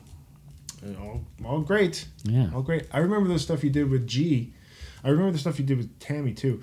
But the stuff you did with G at IO West, I didn't see all the shows, but the ones I saw were like really different. Yeah. Do you remember that being like a different energy type show? Yeah, we tended to play people who were kind to each other the whole time, I found. And also we tended to play the scenes for the entire half hour, I think, instead of breaking it up into a bunch of different scenes. Maybe remembering it differently. Real time. What do you recall? I remember just it being like, sometimes it was really sad. Yeah. Sometimes. Yeah. And there'd be like long pauses and almost emotional at times. I think, yeah, and that's what I go for anyway. I mean, that's the hope, is that it's not just yucca-milk, It's got to be, I want it to resonate in some way. Yeah. And my favorite shows have been the ones that hook you with drama and get you emotionally involved, and so that when the laughs come, they're that much bigger because you have an emotional attachment to the characters. I think now that I'm talking about it, I think you were maybe a clown. Do you remember any of that? Maybe you played like a clown one time, and you were like a sad clown, and you were putting your makeup on and trying to make faces in the mirror and being like, "Oh, this is." Does that sound don't familiar? remember that, For some reason, that's coming. It's so funny that like so much of what we do is just written on water, and our best work, we improvisers, we few, not anymore. We mighty. That it's just all gone. It's just, I know. Just as soon as you've done it, it's over. I always try to, in recent years, I try to record what I do, because it makes me a little sad sometimes to think like, oh, I did that show, but what was it? Yeah, and then you can also use it to write something. You could do that if you wanted to. I don't do that. I don't do that either. Some people do that, I guess. But so when I went to your IMDb page, you had almost 100 credits. Yes. As an actor. And then you have all these other credits as well.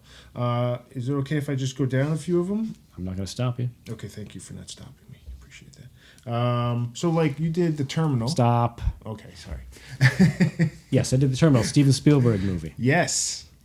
No? That was Steven Spielberg. Well, he's a maestro. he was delightful. I bet. He was excited to be making a movie, which is he? amazing. Yeah. After like making 30 of them by that time, he was still excited. Yeah, he was still the guy who made movies in his backyard. Yeah. Only he now can. The whole world is his backyard. So, did you have to audition for him? We worked 2 days together. Once on location, in L.A., dressed to look like New York, I think. No, wait. Yeah.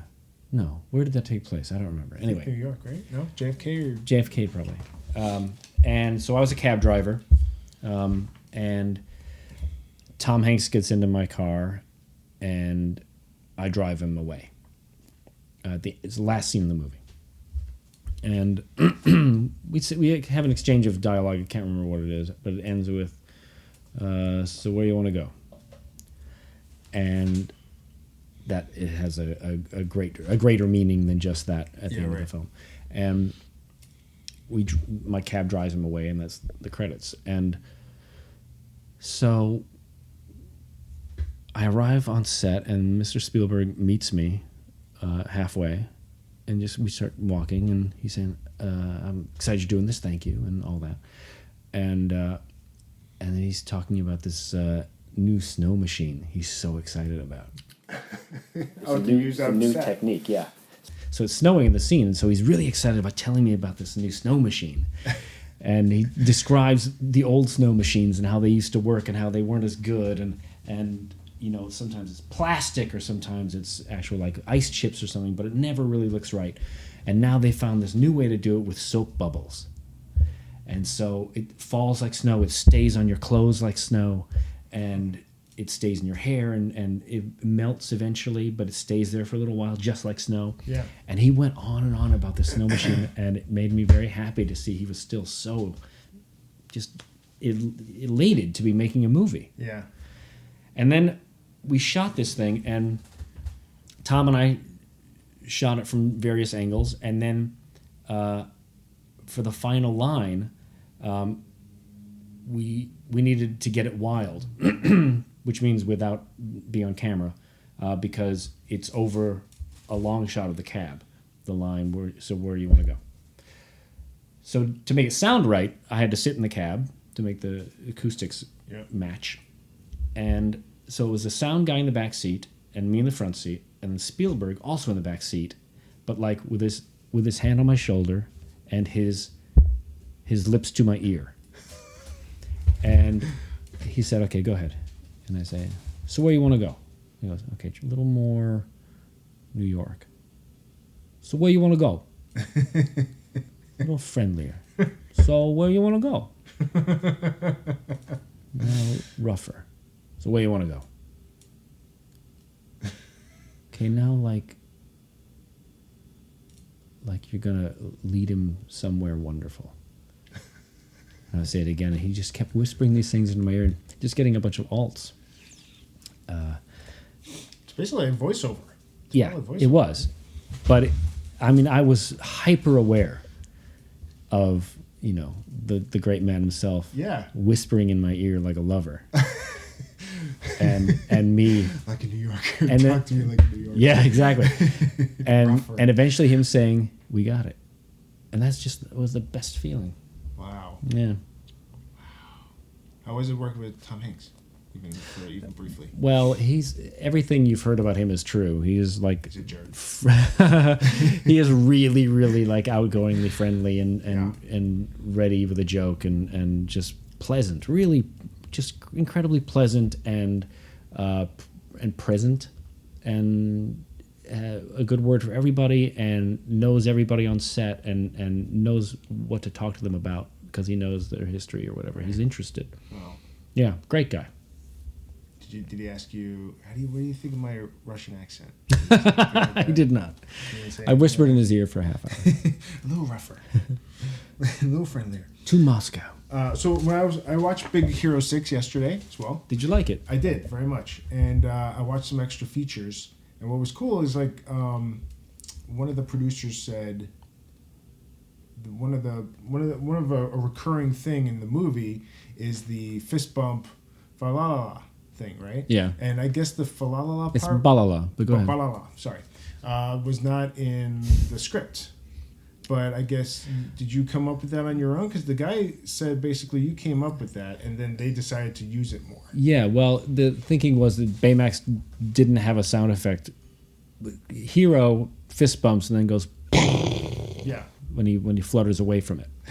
And Baymax doesn't have that in his library and can't do it with his voice. So he just approximated the best he could. And it comes out...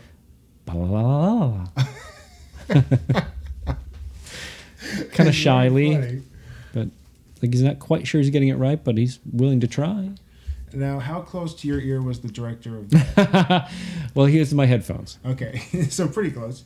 Pretty close. All curled up. Well, does that take like a couple years to voice over? I was recording for a year and a half. Yeah. But they were working on it for 4 years from start to finish. 4 years, wow. Because they do have to do a lot of research. Yeah. Then they have to write it. Then they have to rewrite it and rewrite it and rewrite it and rewrite it. And that whole process goes on up until the final edit, essentially. Well, I was watching the extra features, and they say every, 12 weeks or something, they do a screening. for everybody. They take notes. Not everybody. Not everybody. For people, I guess. Department heads. Department heads. And so that goes on for years. They just do rewrites after rewrites. And maybe test audiences too. Test audiences, maybe. Yeah. The producer, Roy Conley, took me on a tour of the animation studios, which was great. And we were talking about test audiences, looking at the footage that we had so far, and we had quite a bit at that point. And he said that it was testing. Usually, there's boy movies and girl movies, and a princess movie tests really well with females, and so the approval rating is 70% female and 30% male, right? And the opposite for boy movies, like superhero movies and stuff like that. And he said that Big Hero 6 was the first time in their history where it was 50-50, where the boys and the girls were enjoying it exactly the same, even though it was a superhero movie. And yeah. I wonder why that is. There's a few good female characters. Yeah, fun characters. Then Baymax is a gentle person. He's not aggressively male. Yeah, right. He's a big teddy bear. Mm-hmm. I like that they based his walk on a toddler. Yeah, That's hilarious. A toddler and a penguin, baby penguin, toddler penguin. It's so funny, so funny. And then there's a Big Hero 6 TV show coming out. Yeah, we're about to finish recording season 1, and we've already been picked up for season 2, but it won't premiere until somewhere around the turn of the year. That's cool. I assume you've done voices for that? Yeah. No? Yeah, I'm doing Baymax and then a few side characters here and there. How's that experience going? It's great. I really was afraid that it would be just a villain of the week, kind of watered down version of the movie, and they wouldn't get it right. But the writers, who are not the writers from the movie, but they're really talented guys and girls. That's not really condescending. But they're really edit this, please. But they're really talented people who write it, very experienced, and I was impressed with how good the scripts were and how true to the characters they were. How many episodes a season? 25. Oh my God! Well, full deal. Wow, that's a lot. That's a lot. And it's got most of the voice talent from the movie. Most of it, yeah. TJ and Damon couldn't do it. Yeah. They're very busy people. Too busy. Let's see. You did so many things. Arthur, Russell Brand. Yeah. And Helen Mirren. Who'd you get to work with in that? Russell. And I hung out. That's where I got to really know John Hodgman. That's when we became good friends. Oh, John Hodgman. Yeah, but mostly Russell. But then our scenes were cut. So the result is we had done. Russell and I improvised a scene or two, and I thought they were really funny. And he is really, really very funny, and smart. And we didn't. It just didn't make the cut. So I was dressed up as a giant gummy bear, working at Dylan's candy store, where he was working, and there was the establishing scene of me is me dancing like at the top of the stairs for some kids, and then I think I fall down the stairs. Do I? And then later you see me in the break room, and we have a scene, and the break room scenes got cut, and so the result is just me falling down the stairs. Well, yeah, being like a party clown with no lines in this movie. So look what that's up to. Was he just there when they got there to shoot at Dylan's? Are most of your auditions now improv related? No.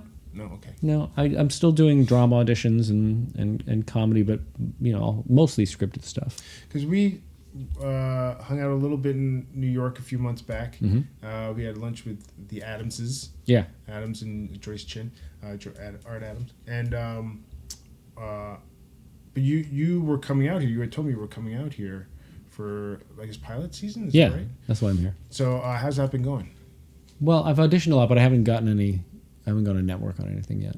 And there's only been a couple things I really thought would be fun to do. Yeah. But they didn't work out. Yeah.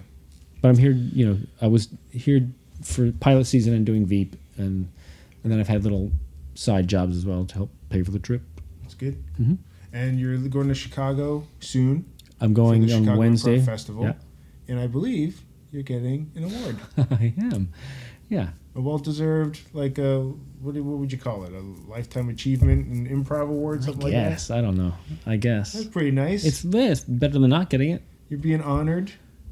Yeah, it's nice. I'm Sure. I'm honored to be honored. It's deserved. It's well-deserved. What shows you going to do there? Messing with a friend. Oh, I love Susan. Susan and Dorf and myself. Ooh, Yeah. Three-way with Susan Messing? Uh-huh. Oh my gosh, she's going to love that. I did that with Mick a few years ago. Okay. There was a plan that this is the 20th anniversary of the fest, and 20 years ago, I did a show as kind of there was what do you call it? It was like the grand finale of the festival was me and Pasquesi and Mick Napier, and we did a show which was really, really, really fun. And so they thought it would be a good idea to reunite us for the 20th, Oh, yeah. and the festival again with us. And so that was all planned and scheduled and promised and advertised. And then the organizers realized that Mick and David had not said yes yet. And so Mick's going to be out of town anyway. Oh, no. And Pasquesi, I think, had other things or never got the message or something. I can't remember what it was. So that's not going to happen. But I am also doing a thing called Mama's Boy with a group of ladies who invite a man or boy to join them, and I think it's individual scenes with each one of them, like a 2-person scene. That's what I'm led to believe. I've never met them, and I don't know what it'll be like, but I'm looking forward to that because that sounds really fun. How'd they get a hold of you? I don't know. They heard I was in town, and they just invited me. Okay. Edit here because I can't remember my other thing. Edit. I've got one more thing. La, la, la, la, la. Oh, and then I've got Adsit and Dratch. Oh, with Rachel Dratch? Yeah. Get out of here. That would be fun. Yeah. I've never gotten to see her improvise. I would love that. It's very easy to watch her improvise. I bet. Mm-hmm. That's so cool. That is very cool. On a plane one time, I saw a movie called Last Night, and it was with Keira Knightley, and I saw that you were in it. Yes. And did you got to work with her? I forget exactly. Yeah, her and Sam Rockwell? No. No. Oh yeah. The Australian guy. Right. He was in Avatar. Yeah. And then take the air out of this. Edit. What's her name? I don't remember. Eva Mendes. And Eva Mendes. Are you good with names? No, I'm terrible with everything. I'm terrible with names. I meet people all the time. They're like, "Hey, EJ," and I'm like, "Oh my god, I don't know." Well, listen. Every time I look down at my water and then look back up at you, I'm like, "Who's this guy?" So no, I'm terrible with names. It's me, EJ. EJ. I know you. You're famous. All right. So was Keira Knightley pretty cool? Very cool. She's super cute. Yeah. Super cute. Yeah, she was very, very nice. Very nice. And Eva too. Eva was very funny. Eva Mendes, wife of Ryan Gosling. Did you know that? My girlfriend told me that. Yes. How was your girlfriend, by the way? Great. She's just doing great. She's writing a script right now that she's going to either turn into a movie or a web series. Ooh. Mm. I had a very nice conversation with her at your show with John Lutz a couple months back. She's very nice. Yeah. And you guys have been together how long? 8 years. 8 years. Deb and I are eking up on 10. Wow, really? Yeah. Wow. It'll be 10 in December. 10 years. That's great. Long time.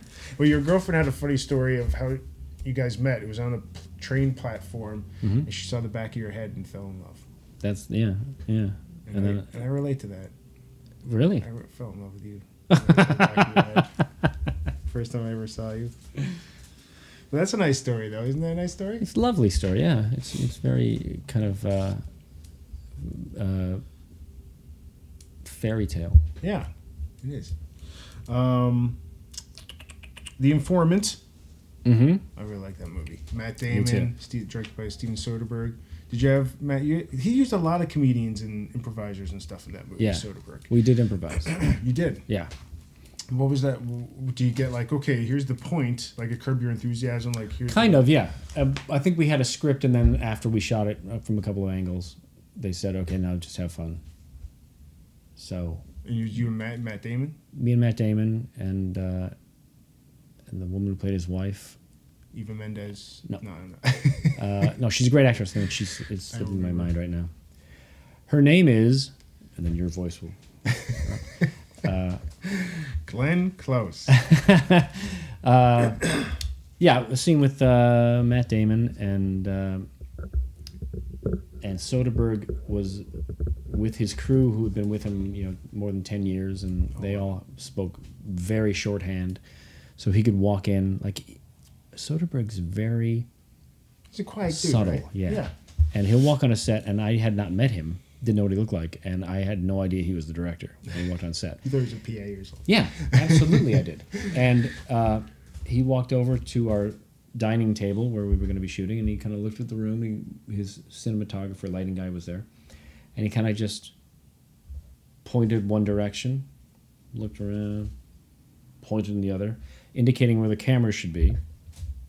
And then I think he uses as much practical light as possible, so there's not a lot of setup. I think he had like a China ball, a giant China ball above us, and very little lighting otherwise.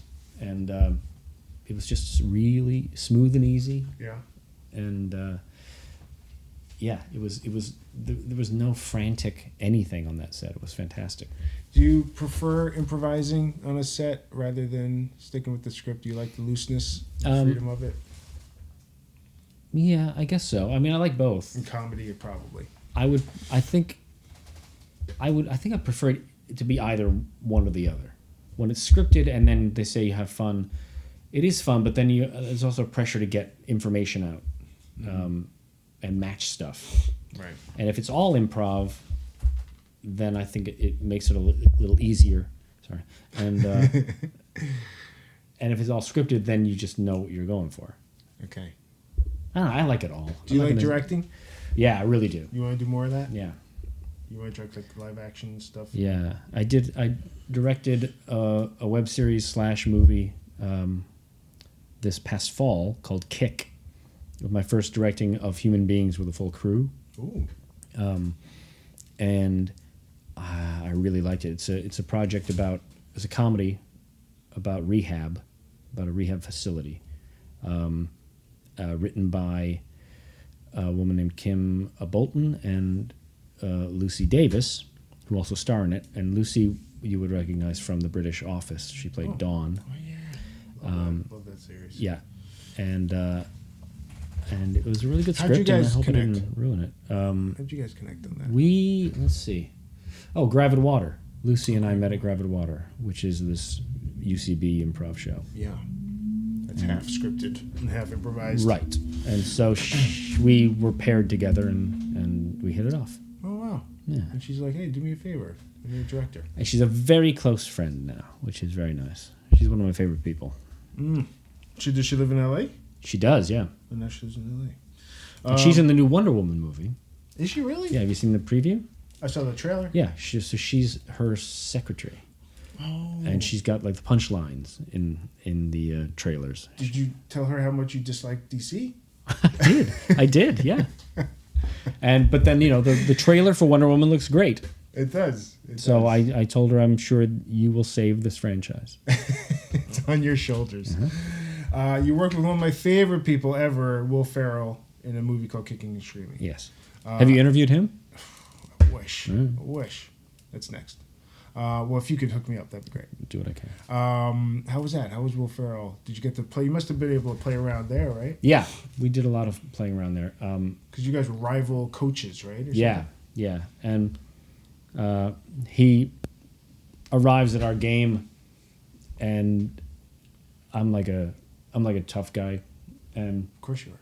Thank you. I'm also playing one, and his team has just come from a butcher shop where they were cutting up animals for some reason. I don't remember why, but they get out of this truck, this butcher shop truck. I think they arrive late for the game. They get out and they're all covered in blood and ready to play, and that scares me. And I think it was with Mike Ditka too. Mike Ditka was also improvising with us. The Bears. Yeah, so I get to like throw jabs at Mike Ditka, which I thought was fun. That's hilarious. Was he a sport? Was he a good sport? Yeah, he was. I think he finds it all silly. Yeah. And I'm sure he's excited to be doing a movie, but it's also like this is not a real job. Yeah. Right. No stakes for him. Really. Are you a sports guy? Are you a Chicago supporter? I used to go to the home games, the Bears home games, with my parents because they had these season tickets that my grandfather had acquired in the 19 negatives, right. And we would go and sit in the 0-degree weather, watching the Bears lose. So no, I am not a fan of Chicago sports or sports in general. Yeah, me too. I'm not really. I mean, I do. If my mom is listening, I really do appreciate the opportunity to have been at those Thanks, games. Mrs. Adsit. Yeah, I mean, I do appreciate how expensive they remained because you have to pay for them every year. Sure. And I appreciate the family togetherness, but it made me love my family more and the sport less. Gotcha. Is your mom remarried? Nope. Did she ever date or anything since your dad passed? She has had a couple of 2 or 3 guys who are very interested in her, but I think she keeps them a little bit distance. Hard to get. She plays hard to get. Yeah, good for her. You did For Your Consideration. I love Christopher Guest, man. His movies are the best. That's all improvised, of course. Yeah. Did you have to audition for that, or did you know him from Chicago? No, we didn't know each other, but the casting director recommended me to him, and then the audition was just me going into his office and having a conversation. We didn't talk. A real conversation? Yeah. Okay. We didn't talk about the movie so much. We didn't talk about a character. He told me about some things he was working on. He showed me these shoes he had just acquired for his character, which were these like platform spring shoes that he thought his character would wear, and they're real shoes and they're ridiculous, and he was really happy that he found them. And he is famously, I don't know him. Yeah. I can't speak like a friend. Sure. But he is well known to be pretty stoic. And you can't, even if you're Harry Shearer, can't expect to make him laugh. Right. And I made him laugh in that conversation. That's cool. I'm not going to say interview. So that made me happy. Did you have No, I walked into a wall. Yeah, I can't remember what it was. I have no idea what it was, but I did make him chuckle a few times. Oh, that's awesome. Yeah, so then I got that job, and it was a very small part, but it was so excited just to be on that set with all those people who are always in his movies. He works with the same people over and over again. Yeah. That's pretty great. Would you do that? Would you have your set people? It's like, I'm going to use you guys over and over again. I think so. It's so easy. Yeah. You make it so easy. Beep, boop, boop, beep, boop. Oh, so you're a comic book guy, and Scott Adsit became an agent of S.H.I.E.L.D. Yeah. In a Deadpool comic. Yes. In the Deadpool comic. How cool is that? I'm one of the regular supporting characters in Deadpool. I'm his S.H.I.E.L.D. liaison, essentially. And I'm a badass S.H.I.E.L.D. agent who's also a bit hapless. Because That's cool. I think they were thinking having a character who was a S.H.I.E.L.D. agent but also had kind of a Pete Hornberger energy. And so Tony Moore, who created the characters on the page, the guy who drew them, just drew me. Did Tony Moore draw it? Yeah, the first arc. I love Tony Moore. Yeah, he's a genius. And even more so for using my face on a S.H.I.E.L.D. body. And it did look like me, which I liked. And so you weren't written in. He drew you. Yeah, that's the story as I heard it. But it's being written by Jerry Duggan and Brian Posehn, who are friends of mine. Yeah. And so they got the artwork back and said, "Oh, it's just Adsit." Well, now what do we do? So Jerry called me and said, "Hey, listen, the artwork's already done. would you mind, instead of suing us, would you instead give us a release? And I said, sure. So I gave him the release, and so then by the time it was published, the character had a name, which was Agent Adsit, which I thought, oh, that's nice. It's a subtle reference to me, because it's just my last name. And then I think by the third arc or something, they just started calling him Agent Scott Adsit. and then there was like the 100th issue or something, or an anniversary issue of some kind. Scott Aukerman, who is a Comedy Bang Bang and Mr. Show and great writer, he wrote a short story about Agent Adsit meeting Spider-Man. And Agent Adsit talks about always, he admires Spider-Man for being so funny in a bad situation. And he kind of laments that he would like to be a funny guy. He just doesn't really have it in him, or whatever he says. And he imagines that in some other reality, he did become a comedian. He did become an actor and is like on a TV show about SNL. So funny. Yeah. So Man, officially, how cool is that? Yeah, That's pretty cool. So officially, I do exist in the Marvel Universe as myself, but I'm a SHIELD agent instead of an actor. I was lucky last year. Joe Quesada, for my 40th birthday, said I would be written into a Daredevil. Whoa, cool. And so I did. And it happened this past October or something. And I'm an Officer Scott. They don't use my first name. Yeah. I don't think. But Officer Scott, and it looks just like me. Wouldn't it be cool if we met? I think that's coming. I know that their Agent Adsit has big things happening in his future, like crazy things. Yeah, because he's still a big part of the series, and Jerry has told me some inside scoop that I can't reveal. But sure, for those of you who do read it, there's some really interesting things happening with Adsit. Did you try to get the original artwork?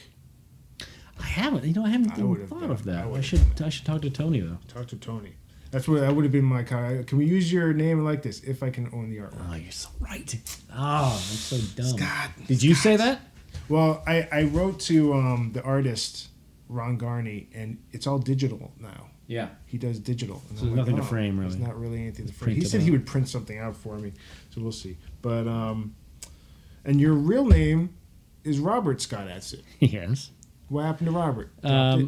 Well, I'm named after my grandfather on my mom's side, but I think they like the name Scott. Yeah. So I'm named out of respect, which that respect was thrown out immediately because they just wanted to call me Scott. Okay, that's funny. They could have said Scott Robert Adsit. They just had to go first name. That was more respectful. Because that's obviously we'd be using Robert more if it's my first name. I can't argue with that. It's true. It's very true. Thank you for indulging me. 7 years, man, Patinkin, class clown in high school. True or false? Yes. Bob. Okay, so you did a lot of stuff with Mr. Show, the Bob and David. I did 4 or 5 episodes, I think. In Mr. Show, and then you did a couple episodes of the new incarnation of it for Netflix. Yeah. What do those guys like to work with? Are they pretty cool, relaxed? Yeah, they're very relaxed. They're very professional, as I've been saying all day. But yeah, they're very professional and serious about their comedy. But they really enjoy doing it, and they're constantly working to make it better. Nothing's done. They're always honing it. Eventually, they have to say, "All right, it's done." Yeah, and they did a scene, which I had conceived of years before. And then Dino pitched it, and then I ended up being in it. So that felt good. Yeah, that's pretty neat. Yeah. I'm holding you over. I'm sorry. All right. Tenacious D. Mm-hmm. Go ahead. Well, Tenacious D came out of being a Mr. Show because it was the same production company, same director. Yeah. And it was a series on HBO. Oh yeah. Of essentially like excuses to get their songs played, and I was in what I think is their best song, which is the greatest song in the world, about the two of them meeting a demon. Yep. in the desert, and he demands that they play the greatest song in the world, and they do, and they beat the devil because it is the greatest song in the world. and then the great thing is that it's in the song they say the ironic thing is that song did not sound anything like this song. We just can't remember how it went. This is just a tribute, right? Yeah, it's called tribute. You're right. And I played their neighbor, who was trying to write while they were making noise, and then I was also within the dream sequence. Essentially, I was playing the demon. Yeah. So I got to be out in the desert, wrestling with Tenacious D, dressed as a demon with cloven hooves. In those moments, do you just go, "What is my life?" This was the target. Dressing up with goat legs in the desert in a wrestling ring that was my trajectory from when I was a kid. That's so funny. It felt right. You were in St. Vincent with Bill Murray? Yeah. I love Bill Murray. Me too. Right? Second City icon, comedy legend. Yeah. I mean, he's the real deal. And he's so smart and so ahead of the game, so 10 steps ahead of whatever's going on in the room. We didn't actually have scenes together. I was in a scene he was in. Okay. But what was my his scenes vibe on set? very relaxed but very playful. Okay. And he also seemed to be really enjoying the fact that he was making a movie. Yeah. Oh, cool. And he loved playing with the background players and stuff like that. He was always keeping them entertained, which I thought was nice. But then he was also very concentrated on the very dramatic scene that I watched him shoot. My scenes were mostly with Melissa McCarthy and the kid who played our son. Very good actor. Very good actor. And those scenes, I had a long scene with him on Coney Island. I had another couple scenes with Melissa, and they were all cut. So they exist somewhere. Huh. I don't even think they're on the DVD. I haven't looked, but I don't think they are. And so my part has been reduced to a silent part of me like reacting to things like in a courtroom, and then also like long shots of me picking him up and stuff like that. So my part got reduced, which I don't mind at all. Really? Not really, because I just like being in that cast list, because that's a great cast. It is a great cast. And it's a really, really, really great movie, and I got to spend time with them too, so that was really nice. This is random. You did an episode of Two Guys, a Girl, and a Pizza Place. Mm-hmm. That was my first job when I got out to LA. Was it Nathan Fillion years? Did you meet He him was there, there? but I didn't work with him. Okay. I worked with I'm forgetting his name. Ryan Reynolds, other guy. Yep. Second guy. No. First guy. First guy. Sorry. I don't know. Yes, we had a scene, and it was a group therapy scene where he was a temp coming in to run a group therapy, having no idea but how to run it, but with a great amount of ego. And then the Bare Naked Ladies were the connective tissue for the episode. Funny. So they would sing between each scene. But Ryan gave me a great compliment at some party years later that he remembered me and said some very, very, very nice things about remembering like a nice guy. Watching me on that show. He seems like that. Did you tell? And then you should say, "Hey, we're both gonna be a part of Deadpool someday." I should have said something. Something like that. Yeah. And then he would have been like, "That's weird that you knew that." Billy Bob Thornton, you worked with a couple times. Bad News Bears. Bad News Bears. And the other one I wrote down, but I'll look for it later. Anyway, so did you did scenes with him, right? Yeah. He seemed less. He Less seemed into it. less excited about making a movie. Maybe it was that movie. Maybe. I didn't like that movie. Maybe. Like these damn kids. It's not a bad movie. No, I don't think so. And with Richard Linklater as the director, that's pretty and he's cool. great. I was offered the role of like the guy in charge of the league, and I welcomed everyone on opening day, and I had this speech which was funny. And I read that at the table read and a few other parts at the table read. And then they offered me that role, and I knew that it worked one day. And then I said, I'd rather play the umpire because he has like 3 lines, but he's there for the whole run. Right. So that's more paydays. Smart. Yeah. Smart. Very smart. And did you get to do it? I did. That's pretty neat. Yeah. You worked with Warren Beatty in Town and Country? Mm-hmm. That was my first movie when I got to town.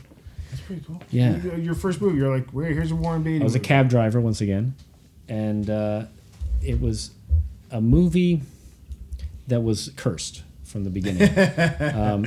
It was the script was good, and it was an adult romantic comedy, and it was Warren Beatty and Garry Handling and Goldie Hawn and Diane Keaton. How can you go wrong? Great. And then a director, great director, British guy named Peter Chelsom, who directed Hear My Song and Funny Bones, which if you haven't seen those, you have to see those. Indie films. And this was his first studio film, and I think he got overwhelmed by one of the stars. Who tended to backseat drive a bit. And was it Warren Beatty? I'm not going to say who it was. He was a director, and so maybe he thought he'd do a better job. I would not presume to say anything about that. Moonlight. And La La Land. Good. But Peter still helmed it very well. You know, I think he had the respect of everyone, but one of the people in the cast, I think, just had issues beyond Peter. Just his own or her own issues. And so I get a call after we wrap, about a month after we wrapped, and they said, "Are you available to do some reshoots on these dates?" And I said, "No, I'm doing a theater thing." And they said, "Okay, here's the thing. We've lost 10 reels of footage. Of raw footage. And we're not sure what's missing, but it's a good chance your scenes are missing." I said, I can't do it. I'm committed. I can't come in. They said, "Okay, thank you." So then I go to the premiere. Go to the premiere, and the structure of it, of the movie, is told in flashback, and I am the what do you call it? The framework of it. So I pick up Warren and Garry in my cab, and we drive, and they flash back to Act 1. Okay.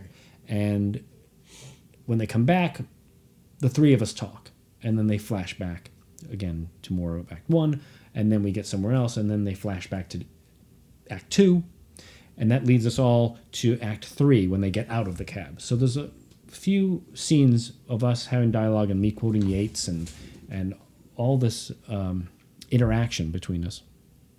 And then right before he gets out of the cab, Garry tries to come out to Warren and can't do it. And like gay? Yeah. Okay. And so I do it for him. I say, he's a gay man. And I explain it to Warren because I can see it. And Garry and I have this exchange, and thank you, and he gets out, and we talk through the window for a while, and he's very grateful, and he runs into this event that they're going to, that I brought them to, and then because he's got this courage now, he announces to the room and to his lover or whoever that he is gay. And that's where Act 3 starts.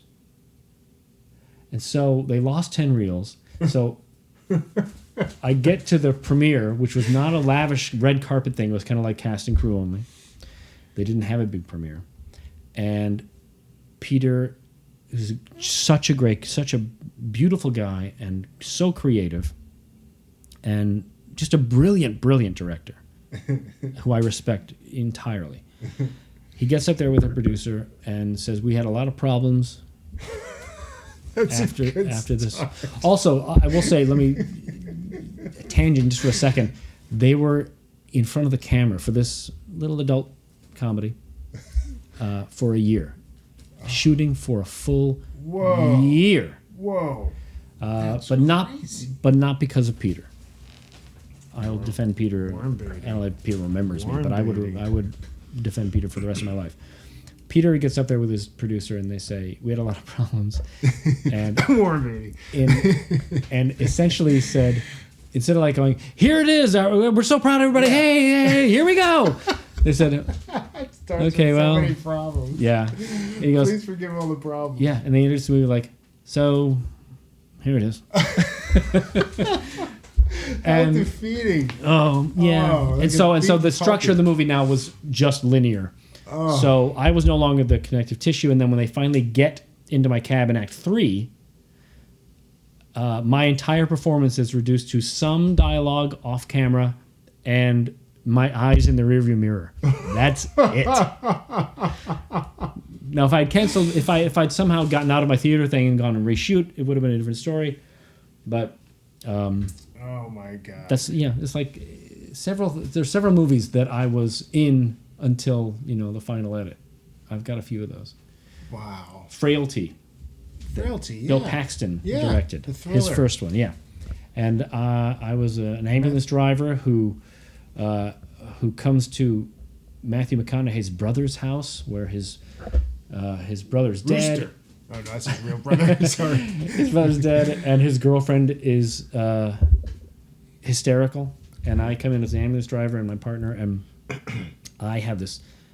We take out the body, load in the ambulance, drive. I have a fantasy about raping. Oh Jesus! The woman who was crying. Okay. And then I pull over in my ambulance to go to the bathroom at a gas station. I go and I start peeing at the urinal, and then Matthew McConaughey comes in and beats the hell out of me. Oh, jeez. Okay. So he can steal the body. So we have this whole scene where he beats me up in a bathroom, and I'm left for dead. And you filmed that? He beat the shit out of you. Yeah. Wow. They did a test, and audiences felt that whole stealing the body bit was tangential to the plot. Okay. So my entire plot was removed. Yeah, I don't even think you're credited on IMDb. I mean, I still get paid for it though. Okay, well that's the important. I still get $275 every 3 years. What was McConaughey like? He's laid back, he's a dude. What about Bill Paxton? Bill Paxton, like a Texas gentleman. Seems like the sweetest. But a guy's guy. Don't get me wrong. Yeah. When it was just the guys, he was also a bit of a dude, but with that Texas drawl and he very much a gentleman, and he remained that way the whole shoot. So yeah, I liked him a lot, and he was open to my ideas too, which I really appreciated. People came out with a lot of nice stories about him since his passing. Yeah, that's when it happens. And speaking of Garry Handling, right? Yeah. So did you like working with him? He's kind of legendary. Yeah. Well, obviously he's a genius. I remember my first night on that film. The director said, "Would you go and run lines with Garry and Warren in one of their trailers?" So I said, "Sure," and they pointed me in the right direction. And I went to Warren's, and I knocked, and a woman opens the door, and there is a party going on in his trailer, and he's got a big kitchen in the trailer, and there are 3 women cooking him dinner, shrimp, I think it was. Okay. And takes 3 women to do that. And they were dancing while they were cooking. And they're all very attractive. Yeah. Buck Henry is sitting there going over the script because he was working on rewrites. And so I say, Peter asked if we would run lines. He goes, "Oh, sure. Buck, you want to come?" So we kind of leave this party. We're all kind of bouncing out of his trailer. We go just a few yards away to Gary's, and we open that door, and Garry is in an overcoat, face down on the floor. All the lights are out, and he's lying on the floor and saying he's not sure if he knows how to play this. And it was total darkness, too. And so we got in there, and we start running it, and Garry was like, "I don't know if I know it. I just don't know how to say this. You guys are so good. I don't know what I'm going to..."